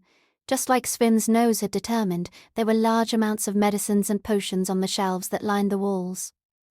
All sorts of herbs and insects filled piles of bottles, making the miniature version of my mentor exclaim in wonder as he saw all of this from my pocket. We drank the coffee that Tuko prepared, as she started to answer our questions. 가자. Yes, of course I know Dr. Hertus. I'm familiar with the version of the Department of Modern Magecraft Norwich that he was the head of, even though it still feels a bit off to say that it's under the El-Melloi now. Weary, it was only forced onto us because of our decline. Hamis, looking at your student, didn't it turn out pretty well? Tuko said, looking happily at the miniature version of my mentor, who sat on the armrest of a chair. She drank her coffee and slowly leaned back on the wooden back of the chair. She looked like the head of some kind of detective agency. Perhaps she really had done something like that in the past. I never did know none of Heartless students. Perhaps you could say that I'm here for the same reason as you. You're here for the same reason as us. 만인면, misses someone else's house. I've never even met the owner, much less gotten his permission. I just took some coffee random from over there, but it seems that this person's taste isn't bad. Shocked. Miss Tuko? Tuko took another sip of coffee with a brilliant smile. At the same time, my mentor's frown deepened. Suspicious. Have you already taken over that person's workshop? I haven't done anything that reckless. I've just not done anything hostile. Isn't it evident? What acts would disrupt the workshop? I couldn't comprehend how skilled someone would have to be to do that. I didn't even understand how entering the house and then preparing coffee could be counted as not hostile. Worried, however, an expression of despair appeared on the face of the miniature version of my mentor. It was an expression like that of someone who had already used up all their stamina while running a marathon, and just realized how much more they had to run. Well then, let's get down to business. Tuko removed her glasses, and her voice suddenly became lower. Something similar had happened before. After she did this, her personality would change. It was like a switch that changed into and out of a mask, to talk to others rather than a shift in personality, like a difference in how important good and evil were perceived as. One was more like a human, while the other was not. Both of them were Tuko Azaki, but that didn't mean they were both real. I suppose you could liken my reason to indigestion. Though I enjoyed what happened at the Twin Towers of Ilsema, I know that fragments were left behind, and since I was forced to leave, there were some things that were left on Niramjo, so I'm pursuing them with the mindset of using it to pass time. Analytical, she was talking about Heartless. That Mage had been involved in that case as well. Both my mentor and Reiners believed that Heartless was the one who provided the funds to purchase the artifact that was the key to that case. For that reason, it wasn't strange that the Grand Puppeteer who happened to be used was looking for his whereabouts. Actually, I had serious doubts about whether she really minded having been used or not, so an explanation like indigestion felt quite fitting. So, from what your student said just then, you've been chasing Heartless for a while now, right? How much do you know? For the moment, we know that he has around sub students. Ah, as expected of someone of your position in the clock tower. You really investigated this quickly. Can you show me the list of names? Yes, Vin had me show it to her. My mentor nodded, and Sveen obediently took his notes from his pocket. Seeing the names, Toko raised one finger and spoke. Inforatevaise, going to look for these two people will be pointless. What do you mean? They have disappeared, like the owner of this house. I was looking into rumors of missing Mage, something else, but I ended up bumping into the topic of Heartless. I guess you could call it a serial disappearance case. Toko's response made me shiver, and the coffee I was holding seemed to lose its aroma. A serial disappearance case.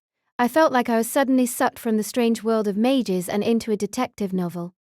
The development described by the highest-ranking mage I knew was so sudden it made me feel a pungent taste spread in my mouth. Disappearances, you say? 없애란 또 you didn't know? It's not something worth being surprised about. If a normal person disappeared, there might be some commotion. But mages are the anomalies of this world. Even if they disappear, it's likely to go unnoted. Even more so, if they aren't hunted to the clock tower. I didn't know whether she was joking or not, but she then added that the same goes for me. The analytical combining the statements given by the people around here, and the state of the workshop, the Mage that lived here, 대셀 털만, went missing around 3대 제스거, counting the other two. That makes 한 미밍인들을, that makes 한 미밍의 students이고, I haven't confirmed the situation of the two remaining students, but looking at this list, I can now be sure of the thing they have in common. After all, the other two are quite famous where you are. By that, I mean that they're all survivors of the labyrinth. Wow, really? It's the first time I've heard about real survivors. They're hard to find in the Department of Modern Magecraft. Hearing Flat and Sven's reaction, I tilted my head. The labyrinth? Both of them blinked in surprise. At the same time, the compressed version of my mentor covered his mouth with one of his compressed hands. Ah, right. Gray doesn't know yet. Gray goes to classes at the clock tower sometimes, but she isn't a mage after all. Worried hearing Flat's words, I couldn't help but feel scared. I'm sorry. No, it's my fault. This has nothing to do with modern magecraft, so I've never brought it up in class. There should also be other students like you. It seemed like this was common sense for people in the clock tower. I felt more and more guilty.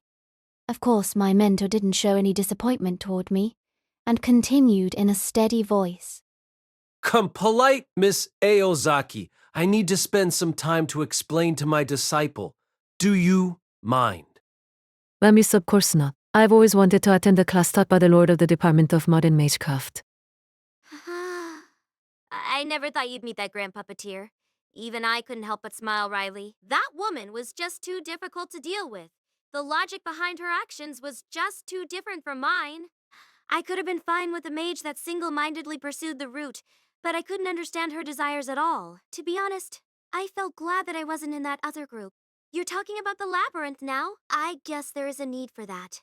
Anyway, as long as nothing happens to the path, you're pretty good at this, aren't you? It's a bit like the Atlas Institute's thought partitioning, isn't it? Observant hearing what should have been praise, my brother turned to look at me with a complicated expression. You don't have to force yourself to flatter me. It's not like I created a split personality. I've just split my thoughts and had them run in parallel.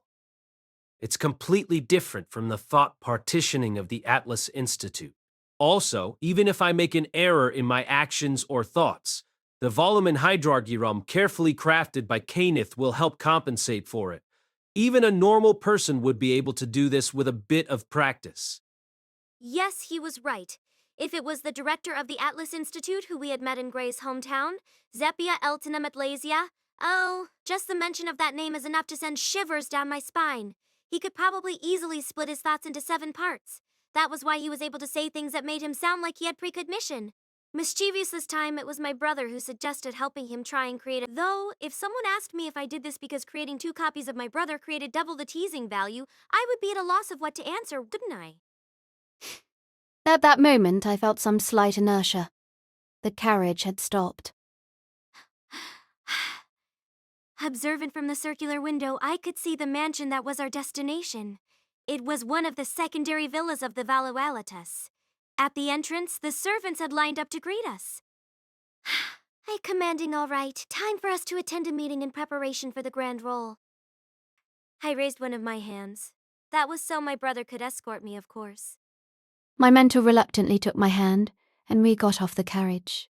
Then, we were led by the servants to the reception room, where a familiar face awaited us on one of the sofas. Melvin. Cheerful, there you are, my dearest friend. Thanks for coming all this way. I have waited here because I wanted to meet you before Lord Valawala does. It was Melvin Wines, the first-class scum of a human being who called himself my brother's best friend of best friends. He greeted us with a smile that was as cheerful and suspicious as usual. His face was somewhat attractive, though. Since he was always vomiting blood, I thought that it was about time he died. But he hadn't yet. Though I said that if he died now, we'd really have no way to fix our magic crest, so I couldn't help but pray in secret once in a while.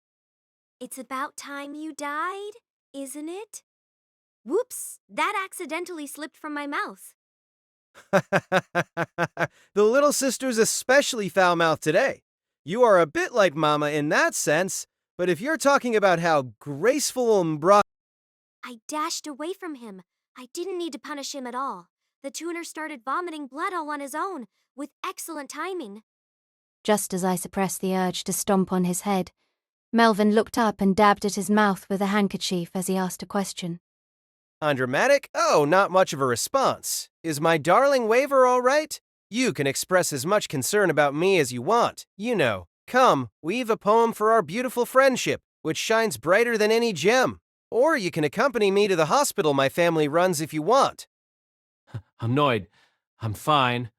Also, I'd prefer it if you didn't make up some kind of wonderful relationship. Understood? No, but that is an immutable fact of nature. A truth decided millennia ago, confirmed 9.5 years ago. Ah, Waver, how sad it is that I still have to remind you of this to this day. As a self-proclaimed best friend used exaggerated body language to tell the tale of how he was on the verge of death with grief and shock, my brother managed to extricate himself with a disgusted look on his face. They're having a class over there. My mentor leapt onto the table. It seemed like he was physically stronger than the regular version of my mentor. Perhaps it was because Trimmer was the one performing most of the calculations. I actually would have wanted to see my mentor struggle to get up there, though. He held one of his hands to the lapel of his mercury jacket and began to speak. Before I explain what it is, let's have a lesson. What do you first think of on the subject of mazes? Mazes? The first thing that appeared in my mind was a famous story in Greek mythology. The legend went that the wife of a king fell in love with a bull because of the wrath of the gods. The child that was born from this was a monster with the head of a bull and the body of a person. In order to imprison him, the king demanded the great inventor, Daedalus, build a maze that nobody could escape from. The labyrinth of the Minotaur, or something like that. The sort that's complicated and impossible to escape from. Informative indeed. One of the most prominent mazes in legends and mythology is the labyrinthos that trap the Minotaur. Besides that, the maze constructed by Amenemhat III of ancient Egypt and the circular labyrinth of Epidaurus are also well known. My mentor nodded with his mercury head. The swaying of his long hair looked like the waves of a faraway sea. Lecturing, however, mazes maze, and mazes labyrinth used to be different. Mazes are just as you described, complicated and with an abundance of dead ends constructed to make explorers disoriented. By contrast, originally, a labyrinth had only one path. Huh? The unexpected statement surprised me. And this is evident if you look at illustrations. Until around the 15th century, the labyrinths looked complex. Like the outer layer of the brain, there was only ever one path. In other words, it wasn't made to make explorers lost, but rather to have them walk a long, winding path and to eliminate the feeling of the outside world. To eliminate the feeling of the outside world. There's a reason behind only making one path. Since it doesn't branch outward, the explorer must arrive at the deepest part of the maze. Once they are removed from the outside world, their consciousness will naturally turn towards themselves. Walking deeper into the labyrinth is like exploring deeper and deeper into yourself. In this way, the monster, Minotaur, that the explorers see at the deepest part of the labyrinth is actually a version of themselves that brings their death. Well, my mentor's words were so impactful that for a moment I forgot to breathe. Isn't that my hometown? Though there was more than one path, what was waiting for us down there was undoubtedly another version of myself. She wore a mask, but had the same body, the same lance, and even knew how to use it as a noble phantasm to oppose me. To you, your hometown was a labyrinth. Once you arrived at the deepest part, you must return the same way you came, looking back into the past, when you entered it. The explorers who experience death then revive themselves step by step, re-experiencing the past. Or perhaps you could say that labyrinths are not just structures to make people lose their way, but rituals of initiation, from death to life. My mentor's words piled up inside me like snowflakes. That was what my hometown used to be to me. It wasn't just the caves. I had even gone into the past that one of the Atlas Institute's 7 superweapons had created and had returned alive with my mother. If what he was saying was true, did that have a symbolic meaning? Are you crying? I really hoped that he could stop doing this. It was really embarrassing. Lecturing this initiation ceremony gradually became used by religions over time. These labyrinths are also called church labyrinths, and you can find them on the floors and ceilings of various religious establishments.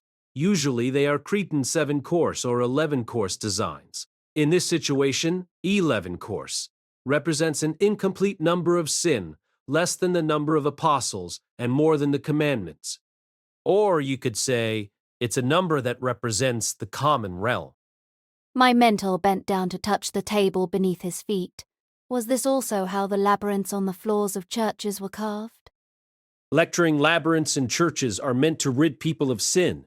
Using this worldly number lets the sin and defilement that has accumulated on the living to be purified in the labyrinth. Here, the Minotaur that sits at the depths of the labyrinth can be exchanged for the voice of Satan, coiled in the hearts of people. Though what he said was profound, I could mostly understand it. Basically, it was like the deep desires or impulses that were hidden in everyone's hearts, which were difficult to see normally, and the role of labyrinths in churches used to be so people could face these desires. Similarly, labyrinths exist within mages as well. Nobody can understand themselves perfectly, and that is why only those who can draw things out from this maze in their minds can become powerful mages. Of course, the talent necessary to draw them out is prerequisite for any of this to work. After he said that, my mentor bit his lips silently. It seemed like something he would do. Perhaps some people would find it laughable, but to me, it felt a little bit sad. How did my mentor feel about this himself? 한유스, I say. So this is a lesson from the El-Melloi classroom. Apologetic apologies. This is all very basic. Impressed, don't apologize. That was all very detailed. We mages keep bumping into mystery every once in a while, though we've learned the history behind it all. The link between history and magecraft gets fuzzy sometimes. Hearing this kind of class, it's not hard to understand why students other people couldn't deal with manage to learn from you. Of course, there must be teachers out there who think you're wasting time. Though I didn't think there was any deeper meaning behind her words, they made me feel terrified. As a Grand Mage, she probably thought that the highly ranked mages of the clock tower were the same as my mentor, who was constantly troubled by his lack of talent. Both of them were inferior to her, and that was why Toko Ozaki could see my mentor's lectures with that kind of perspective. It was my mentor. Though he shouldn't need to cough with this body, he probably wanted to use this sound to attract our attention again. I turned my head in guilt, and my mentor nodded lightly when he saw that. He stomped on the surface of the table again, and a crisp sound ran through the air as metal hit wood. However, what you need to know about now isn't what I just talked about. There's a famous labyrinth underneath the clock tower too. Is that the one where the survivors from just then came from? I felt like we had finally reached the heart of the matter, like a ray of light had finally shone into a dark cavern I had been wandering about in. Correcting. No, the order should be the other way around. Informative. Yes, I should probably say that the clock tower was built here because of the existence of that labyrinth. I couldn't grasp the meaning of that sentence immediately. I asked, just as I wanted to sink into despair because of my lack of intelligence. Lecturing after the Common Era, the mystery of the Age of the Gods disappeared. True, ancient magecraft was lost, and only small, insignificant things were left behind. I had heard something similar before. Apparently, compared to what magecraft used to be, magecraft in the modern era was like an empty shell. There was a definite split between those two ages. That was also why Faker was so terrifying. She was an ancient mage, from the age when the hero Iskander rode across the world. In the battle on the rail Zeppelin, if she managed to use a single spell, we might have all lost our lives. Oh, mysterious, however. Underneath the clock tower, no, underneath London, there still rests a giant, mysterious corpse of immeasurable size. By corpse, do you mean... Informative compared to the surface, the texture of the human order influences the underground much less. For that reason, there will be fragments of things that have disappeared above ground there. However, there are some items that can't be explained as fragments buried beneath the clock tower. I felt that something terrifying was concealed behind my mentor's steady words. It reminded me of a secret treasure buried underground. That's inside the labyrinth, right? Informative, yes. For instance, there are the scales and teeth of dragons, lost spirit stones, corpses of juvenile hydras trapped in amber, all sorts of artifacts that are impossible to find above ground. You could say that labyrinth is the backbone of the clock tower. Excited! It was just as I thought. Hack and slash games are the essence of RPGs. You can turn your character into a ninja straight away with the first rewards, and you can raise dozens of your own demons. The strongest wizards won't wait for you in your room all the time either, because they work in shifts. Odd though I was already vaguely aware of that fact, hearing it was still impactful. If that was the case, it made sense why my mentor would say that the clock tower had been built here because of the labyrinth. However, the most important aspect of this was still shrouded in mist. Why would there be a labyrinth like this underneath London? For a moment, my mentor was silent. My mentor, who always gave people the impression of being someone who always had something to say, looked like he was unsure of where to begin. Oh, was this that difficult to explain? Just as I thought about that, my mentor began to speak slowly. Even amongst the people who know of the labyrinth beneath the clock tower, not everyone knows about this. It's an ancient legend. That word immediately piqued my interest. A legend of the clock tower. What would a legend passed down through time amongst mages who lived lives wreathed with mystery be like? Of course, the story started somewhere completely outside of my imagination. Storytelling in the distant past, there was once a giant dragon. Some say that it was larger than mountains, and that each of its claws was the size of a tower. Huh? Suddenly, hearing something that felt like it came out of a dream made me blink several times in surprise. I barely managed to understand all the talk of a labyrinth beneath the ground, but why would something as surreal as a giant ancient dragon appear? Wait, sir, weren't we talking about the labyrinth? Just listen to what I have to say. Though it was passed around the clock tower like a fairy tale, in a certain sense, there are traces of it in the present. Ah, you even think it sounds like a ridiculous story used to trick children, even though you have echoes of mystery inside you. My mentor cleared his throat again somewhat awkwardly, and continued. Storytelling, most dragons sensed the end of the age of the gods, so they moved to the reverse side of the world before the disappearance of phantasmal species. However, that giant dragon stayed here for a long time. Perhaps it was because he thought he was strong enough, or perhaps it was for some other reason. My mentor told the story of the dragon, like a storyteller sitting in front of a campfire. The reason why he called the dragon a he was probably because he resonated with the story somehow. Though I thought that maybe this was part of what mages were inclined to do, as pursuers of fading mystery, that might be a bit far-fetched. Storytelling, however, the dragon was eventually forced to succumb to the changing times. This was now the age of humanity. Once the dragon accepted that, he finally prepared to head to the reverse side of the world. However, it was too late. The gate from the surface, where mystery had already faded, to the reverse side of the world had already closed. The dragon roared, regretting his arrogance. However, he did not despair or give up. Since he could not rely on mystery anymore, he would physically make it down there, he thought. So he used his giant body to sink into the depths of the earth, where traces of mystery still remain to this day. It felt less like a lesson and more like a story, and a somewhat sad one, too. I couldn't help but think of the dinosaurs. They once flourished in this land, sitting at the very top of the food chain. However, they ended up going extinct, maybe because they were too well adapted to their age. Perhaps I was the same as them. However, it stopped breathing while it dug through the earth. What happened after that? Storytelling. Not much else happened. His corpse, which was larger than a mountain, remained in the ground, gradually being torn apart by the movement of the earth. That was enough to make the body of the dragon turn into an even larger labyrinth. Finally, it came back to our original topic. As I muttered to myself in confusion, my mentor continued. Dramatic, that labyrinth is called Spirit Tomb Albion and rests even deeper down than what is below the clock tower. The instant I heard that word, I felt an electric current run through my body. I never thought that the word would return after I thought it had been cut off from me after the case at my hometown. However, this story was too absurd and nonsensical for me to believe. Until now, I had experienced many things that seemed unbelievable, and they made me feel unsure enough in myself to face something like this. This time, however, I felt like I had been dealt a fatal blow.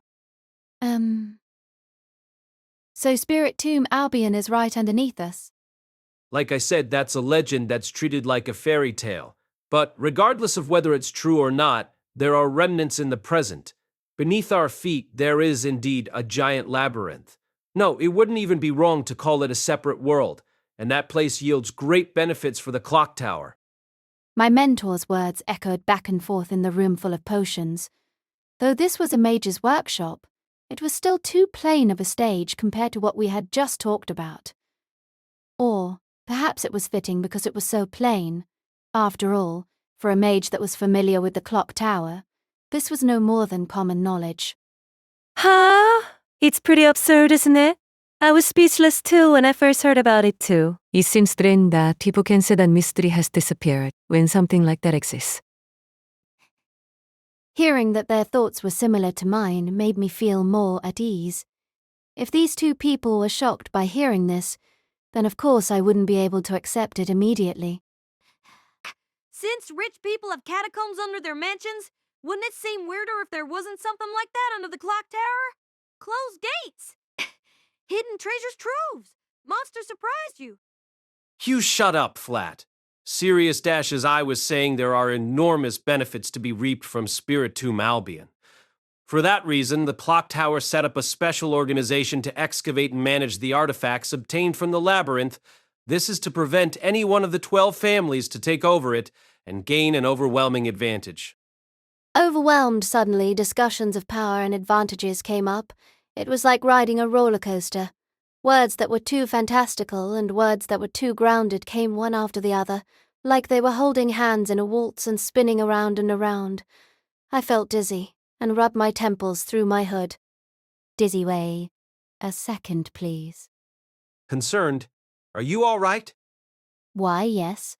I haven't managed to take everything in. I said honestly, all this information was too much for my sluggish brain to take. It wasn't just the amount, either. The combination of information was too special and complicated, and I couldn't combine them together properly. Understanding, I see. If that's the case, let's draw a diagram. Svein, you've attended a related class, yes?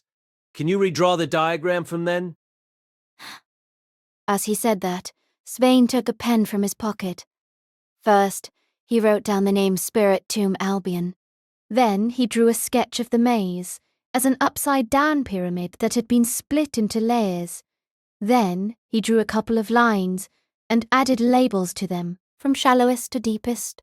They went Mining City Magosphere, the Great Magic Circuit, the Ancient Heart, Carillon Observatory, and so on. Finally, he added the name of the organization we just discussed on top of the diagram, the Secret Autopsy Division.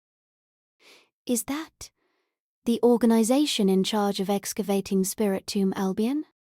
Informative, yes. Everything in the labyrinth is under the sole jurisdiction of the Secret Autopsy Division. Even the El-Melloi, who lead the aristocratic faction, and the Trambilio, who lead the democratic faction, have no say in their arrangements. In a certain sense, though they belong to the clock tower, they are also not part of the clock tower. So there's nothing worth being ashamed about, as you've only been here for half a year. Belonging to the clock tower, yet not part of the clock tower, an organization specifically in charge of the labyrinth, outside of the control of the 12 families.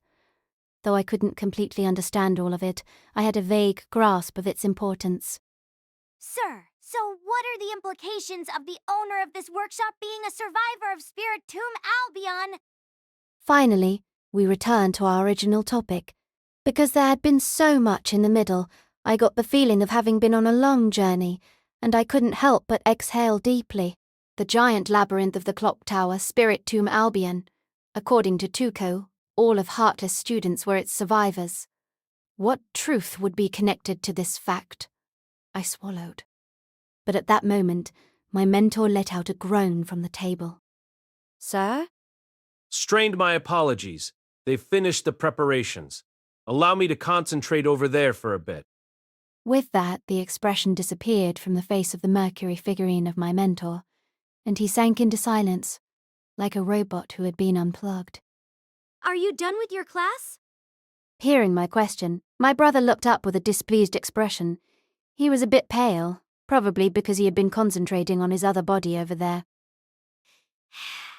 It was a bit like motion sickness. It happened a lot when switching between perceiving through yourself and a familiar far away.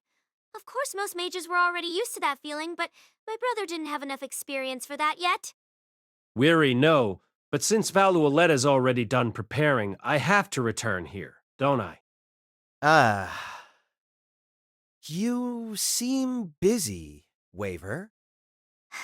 Of course, he was the one who made my brother go through all this trouble by passing along the Valuolettas' message for them.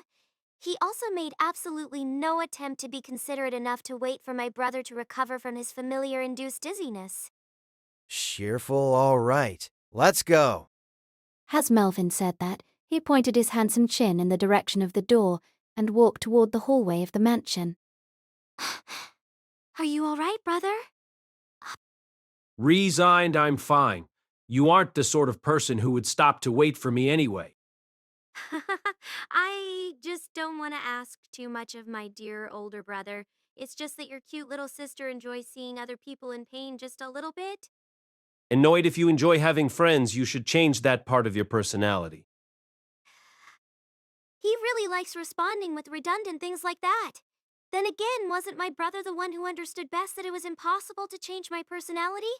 I swallowed those complaints and caught up to Melvin along with my brother and Trimmow. Observant, the hallway was lined with all sorts of works of art. Some of the pieces were so famous that I recognized them. Their presence made the power of their owners all the more obvious. Of course they were authentic. As the family in charge of the Department of Creation, the Valuolettas loved art. They ran many art galleries, and the way these pieces were displayed didn't have the unnaturalness of being used to show off wealth. It even gave me the impression that they were testing our taste, which was annoying. There were pieces by Rousseau which they likely specially selected for being stylistically between the Barbizon school of art and Impressionism. Speaking of which, Waver. Weary, what? I'm sure you know about this already, but most people in the Democratic faction want to eliminate the El-Melloi faction. You're still the least powerful out of the 12 families, and even if you were struck down, nothing would change much. The Valuolettas are different, though, because Lord Valuoletta likes you quite a bit. Worried Melvin's words weighed on me. Being liked wasn't necessarily a good thing. The El-Melloi faction was still a part of the aristocratic faction, so it wasn't a good reputation to have our lord be favored by the democratic Lord Valuoletta. We were already despised by our fellow members of the aristocratic faction, so it was, like a bomb ready to explode at any moment. Of course, the Valoletas were perfectly aware of this, so if they sent us the invite, they must have just as bad of a personality as I do. Purig, my brother, turned even paler. He covered his stomach and responded. You're not really trying to talk about something that obvious, are you? But you're reaching the bottleneck of your life walking on a tightrope. You're not accepted by the aristocratic faction, and you can't join the democratic and neutral factions either. Being stuck in a self-reliant state isn't going to last you forever, you know? Even Mom has begun to notice you. Your mother? Aye. Yes, exactly. So that's why I betrayed you. What? What the hell do you mean by that?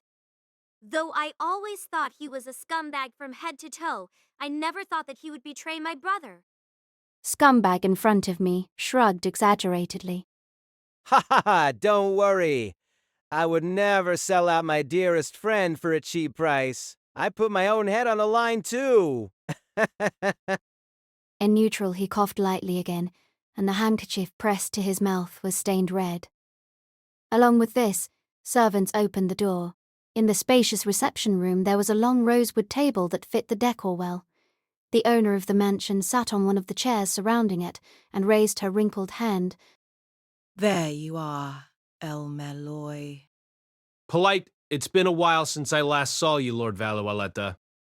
Are you trying to say that your perception of time is different from mine because I'm old? It's only been a few months, hasn't it? The observant old woman in Ore said. Blinking, there was a cigarette between her fingers and an ashtray beside her. From the scent in the room, it appeared to be some kind of herbal cigarette. However, the real problem lay deeper inside the room. There was another person there, sitting on the same side as Inurai. My mind went blank for a moment, and my brother's eyes widened. I never thought that you would also be here.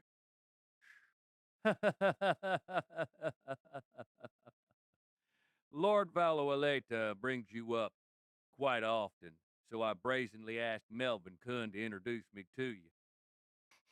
He was a very muscular man. Judging from his appearance, he was around 40 to 50, but for mages, appearances could not be trusted. He was wearing a suit that had obviously been custom made, as the high quality perfectly outlined the muscles on his shoulders and back. McDonald Trambolio Elrod. Shocked. Yes, he was a Trambellio.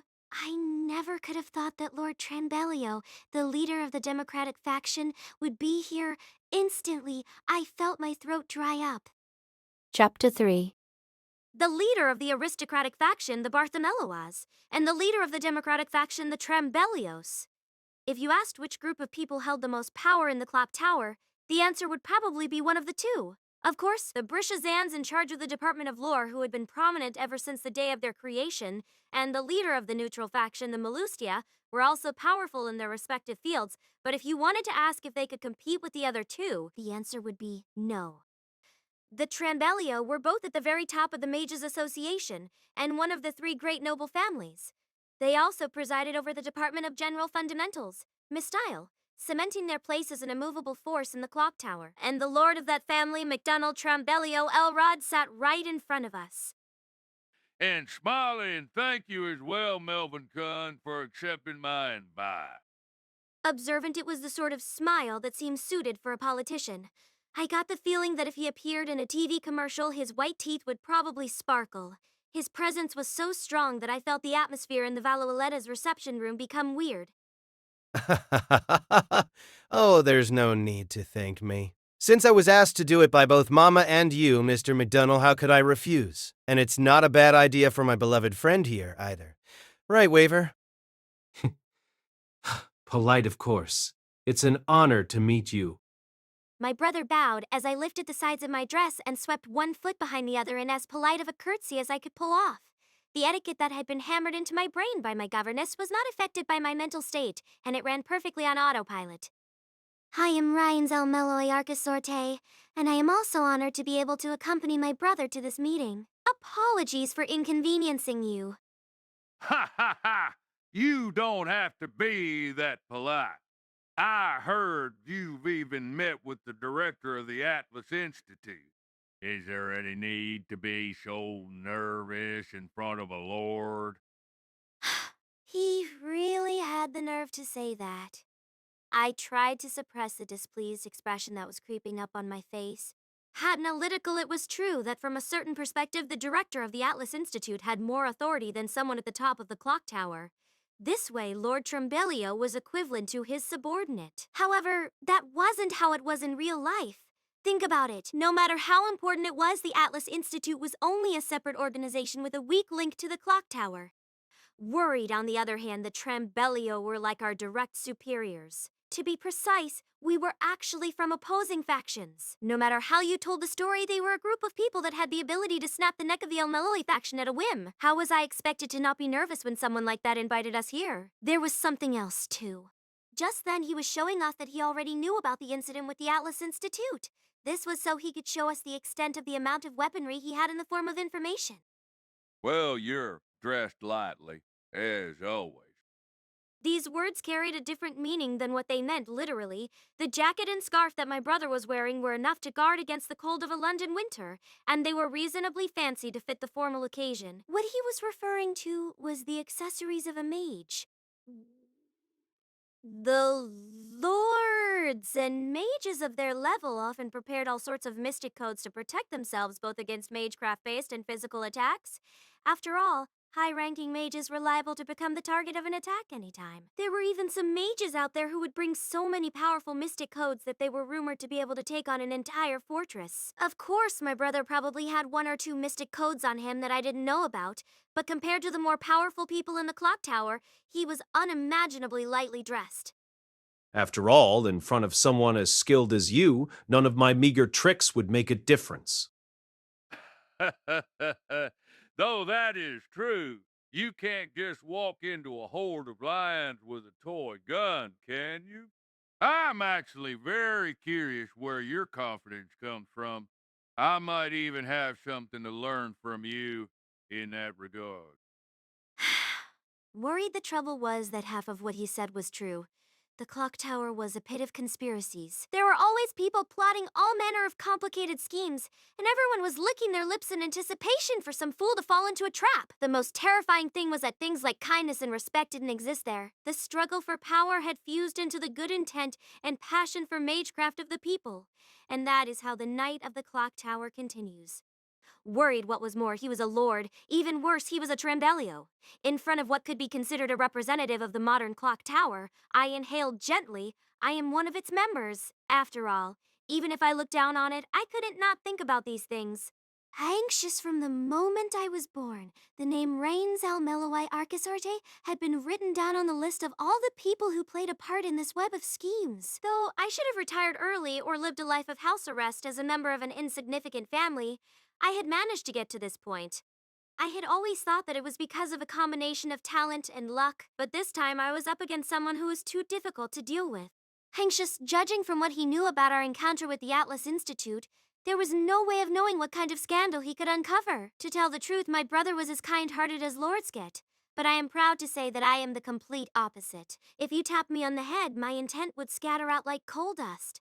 Of course, I have done a considerable amount of concealment work, but the information still all managed to reach the El-Melloi. If nobody leaked it, though, what hole had they crawled in from? Depending on how the conversation progressed, should this play a part in deciding whether we would join the Democratic faction? No. If that happened, every piece I had put down until now would turn against us. Calm down, lady. Though his eyes had just been unfocused and full of exhaustion, they were now shining with a light that no one could extinguish. I really didn't know what to say to him about that. Did he feel more at home the more unfavorable the situation was? What was I meant to do with him? He reminded me of a sewer rat. I guess he thought that whatever he did against a first-rate mage, he would still get killed. Since that was the case, I suppose it would be better to act brave. I shrugged lightly and responded in a similarly quiet voice. I am calm. I'm always at my best when I need to scheme, so leave it to me. Of course I'm leaving it to you. If I was here on my own, I might as well go drown myself along with all of my students. I have to trust you with my life. Managing to say something so sweet without really intending to do so must be indicative of some sort of problem. Be prepared to get stabbed in the back by one of your students one day, dear older brother. Sitting down on the chair, the servants helped pull out. My brother, smiled a formal smile. Polite, it almost feels like the grand roll is about to be held right here. It's necessary to find out about everyone's opinions before the meeting starts, isn't it? If the meeting comes and we spend all our time running around in circles, that would be such a waste of time. Like they say, time is money. I simply must hear the opinion of someone who is so popular among the New Agers. But that means you already know about the upcoming Grand Roll. You're quite well informed, aren't you? It should take a bit longer for the formal invited to be sent out. Yes. Your intelligence network really is interesting. Too long of an introduction can affect the conversation. Are you trying to get me to leave as soon as possible? Who was just saying that time was money? Oh, I'm so sorry. I got slightly carried away. But didn't we plan on having a nice long chat over a meal? So it's all right if I talk a little more, isn't it? The man smiled again, reminding me of a lion. He gestured to the servant behind him. As I was saying, I took the liberty of bringing my chef over. So let us discuss this over some food. Lord Valhalla, your taste haven't changed, have they? Good food is a treasure cultivated in the modern age. Should the day that I won't be able to eat ever come, I'll also have to retire as a mage. I wouldn't stand to have my reliable partner leave me. The two lords fixed their gazes to where my brother and I were seated. Besides that, Melvin plopped down on a chair at the end of the long table, as if to say that his job was done. I still didn't have enough cards in my hand. Malatical, though we had avoided the worst-case scenario of not even knowing that there would be a grand roll, what would happen next? We only knew 3 things right now. First, it was very likely that Heartless had something to do with this. Second, this was related to the serial disappearances of Heartless's students. Third, according to what Tuko Azaki said, all of these students were survivors of the giant labyrinth beneath the clock tower, Spirit Tomb Albion. I needed at least one more card. Something I could use as a bargaining chip or some bait to get information from someone else. Although it wasn't impossible to get information, though bluffing alone, it was too hard to do that with these 2 people. Muttering rains, I'll be gathering information over there while this meeting goes on. Worried at that, I felt my brother's eyes unfocus. Even with the help of Trimmo, maintaining the bare minimum of conversation on this side while gathering precise information over there was almost enough to make my brother's brain burn. You're really not making my life easy. But for some reason, my fighting spirit was ignited. Looking at the champagne served by the servants, I made up my mind to buy as much time as possible. We were still investigating the workshop of Heartless Student. Flat seemed to understand what Tuko said about now being perceived as hostile by the workshop, and he was now looking around with Sven, muttering things like, "I see," and "so that's how it is." Tuko casually sipped at her coffee, answering my questions every once in a while. Though they were probably basic, boring questions for a mage, she answered me sincerely, which reminded me a bit of my mentor. 나는 브루트 보지요. Even a new agilga can rise to the top. If they acquire a large amount of expensive artifact, even if their magic circuits are not as good, they can still achieve something substantial. However, the Sacred Autopsy Division doesn't just let anyone enter and exit because that would increase the possibility of smuggling. So apart from people with special permits and the members of the division, it's very difficult for people to leave once they enter. There's even a special mining city inside Spiritum Albion where they can live. It's a bit like a version of modern slavery in the world of magecraft. It reminded me of gold miners during the gold rush. More than 30,000 people rushed to California in the New World after hearing rumors of gold. However, it was said that the people who sold mining tools like pickaxes were the ones who benefited the most from that.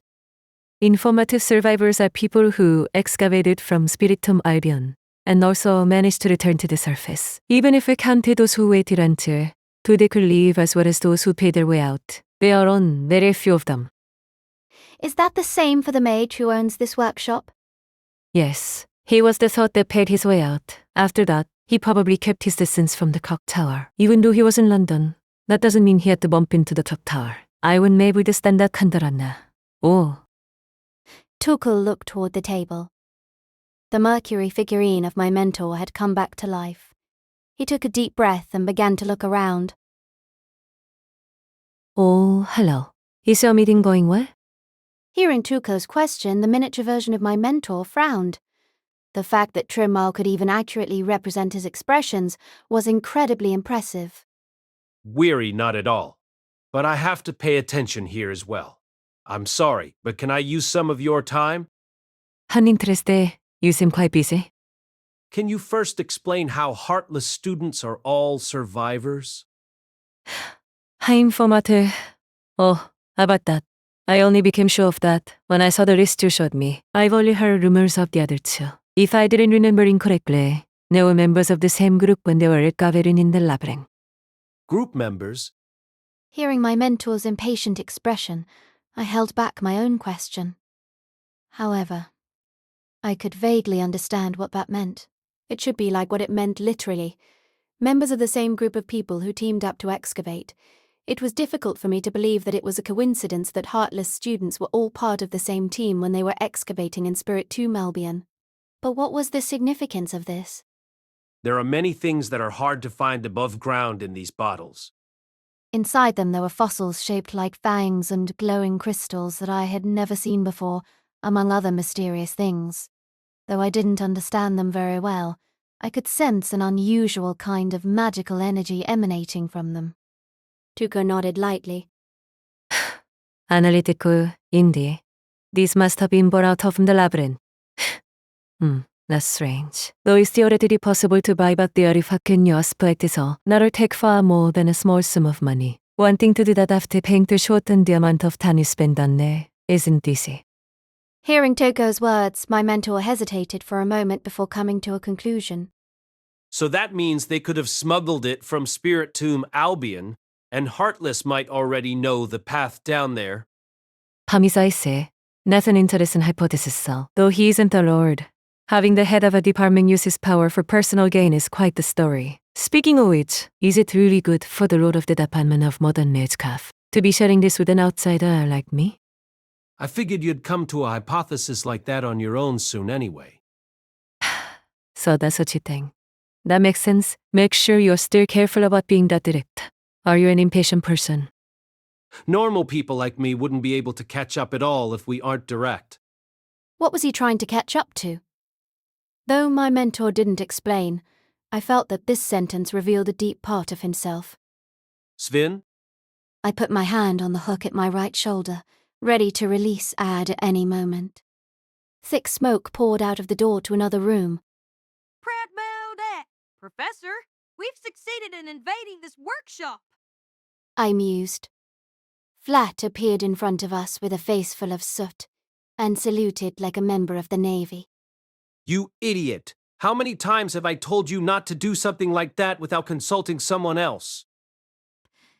Come casual, but Lashan-kun, you told me the general location of the core of the workshop already, so I couldn't help it, could I? Didn't I tell you not to touch that place at all costs? Don't put the blame on me. Also, don't call me Lashan. Annoyed Vembathvim protested, walking out from behind Flat and coughing. Excited it's impossible for a person to resist when an interesting puzzle's right in front of them. Chasing the shadows of spells left on the walls was interesting, so I just gave it a little try. But it looks like someone messed with it already, so it blew itself up as soon as I touched the central spell. Someone messed with it already? My mentor's tone of voice became serious, and Tuko narrowed her eyes. What are the shadows or spells you were talking about? Enthusiastic, let me think I was just observing the place Lashan-kun was talking about, and I found the traces of some spells on the walls, so I examined it a bit. Isn't shadow art a thing? You know, that kind of art when you put a mess of wires in front of a light, and the shape of a dog or an apple appears behind it? 'Cause Miss Toko said that it was evident what acts would disrupt the workshop. I thought about the shadows, and I managed to unravel it. Impressive. So you're the kind of person, kid. I thought you were the soul who would be able to create a puppet, even without a blueprint. But you're actually capable of seeing a puppet and reverse engineering it into a blueprint. With a feeling that was half approval and half helplessness, Tuko shrugged. Though Flat's explanation was incredibly vague, she seemed to completely understand it. At the same time, a displeased expression appeared on my mentor's face.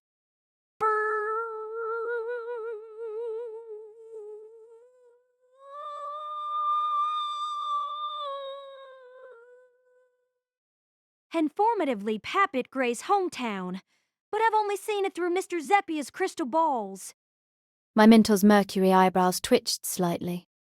At Gray's hometown? Do you mean the ones at that hut? Real? His! It looks like Mr. Heartless's spells.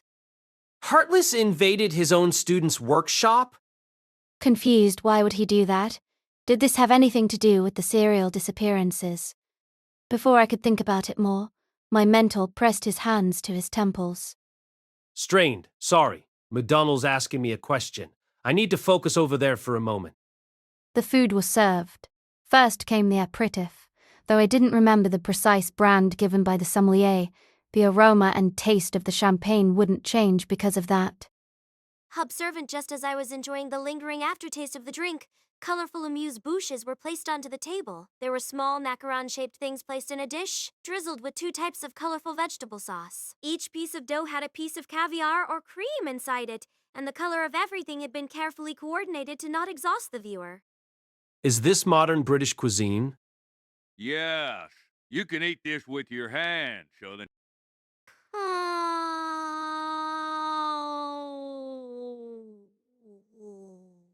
I did as he said, grabbing a piece and putting it into my mouth.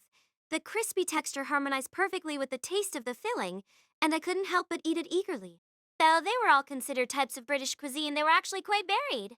This country had been a naval empire spanning the globe before. After all, the countless different types of food from all sorts of different countries convulsed here, including the food of places like India and China. The chefs would also combine them as they wished, and even though the reputation of British cuisine may not have been high in the past, after absorbing elements of Spanish and French culinary skills, it began to become more and more popular. You could say that Lord Trambellio's menu was made to show us his own thoughts, along with his history. How do I put it? It almost feels like an American power lunch. If the aristocratic Lord Illithus saw this, his face would probably scrunch up immediately. Then analytical at the same time, this was one of the sources of the democratic faction's power. As long as it would be more logical or efficient, they would absorb anything and everything. They wished to guide the society towards prosperity, and one of their principles was to take whatever was necessary. Since that was the case, it made perfect sense why people thought that the Department of Modern Magecraft was closer to the democratic faction than the aristocratic faction. However, my brother was a bit different. I couldn't explain it well myself, but what he did was similar, but not the same, like the difference between fish and whales or insects and spiders. I didn't know which side corresponded to which creature, though. Casual speaking of which, you enjoy dancing quite a lot, don't you, Mr. McGonagall? I've learned a thing or two, mainly because it would be impolite if I couldn't catch up to one of my wives or daughters if we danced. You have 5 wives now, right? No, I married a new one last month and now there are 6. I have 13 daughters. I'm incredibly busy because of that, because I need to give each of them enough love the way they want to receive it. This was the result of being able to ignore certain laws. I was actually curious as to what they planned on doing when they had to choose an heir. But the Chambellios probably had their own way of doing things. And so, the conversation began. Since my brother needed to prioritize investigating the scene, I needed to exclude him from the conversation. On top of that, I needed to find a way to get more information about the Grand Role. However, doing that made it easy for me to accidentally shoot myself in the foot. As we finished our champagne, the appetizer of bread and cheese arrived. A sauce made from the broth, stewed from mollusks, was poured onto the ceramic plate in the shape of a sea creature wreathed around it like flowering vines.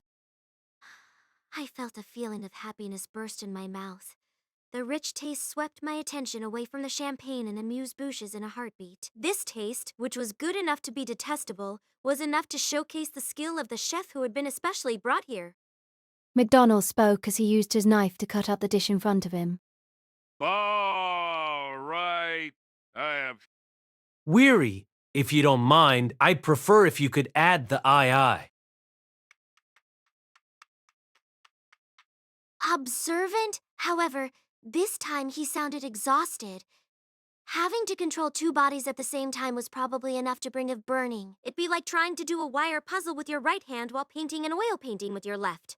If he had his magic circuits do a bit more of the work, it might be easier, but without the necessary talent, he had to suffer. All right. Well, then, Lord El-Melloi, too.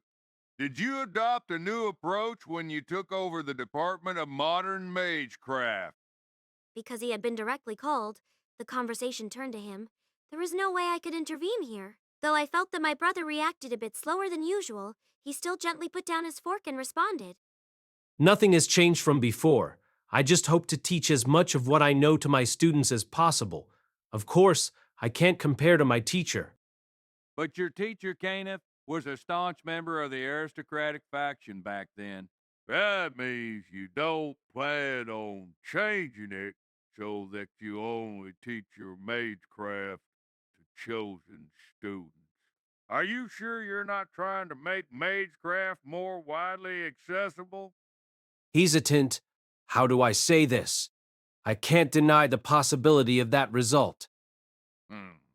Personally, though, I still hope you take a more traditional approach to teaching. What McDonald said just then was an example of the classic mindset of the clock tower.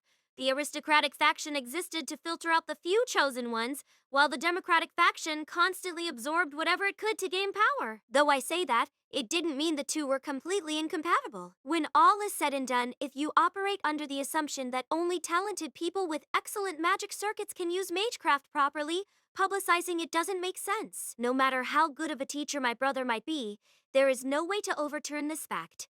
Also, even though the Trembellios were the head of the Democratic faction, that didn't mean that they hoped for a mindless publication of Magecraft. For a brief while, we enjoyed our own dishes. Observant Flattiscardos and Ving Glaciate are unexpectedly lucky finds.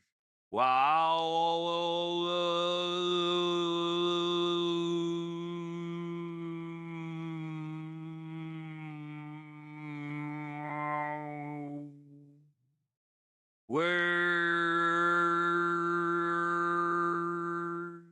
you must really be something if you manage to make these two very different students blossom together in the Department of Modern Magecraft.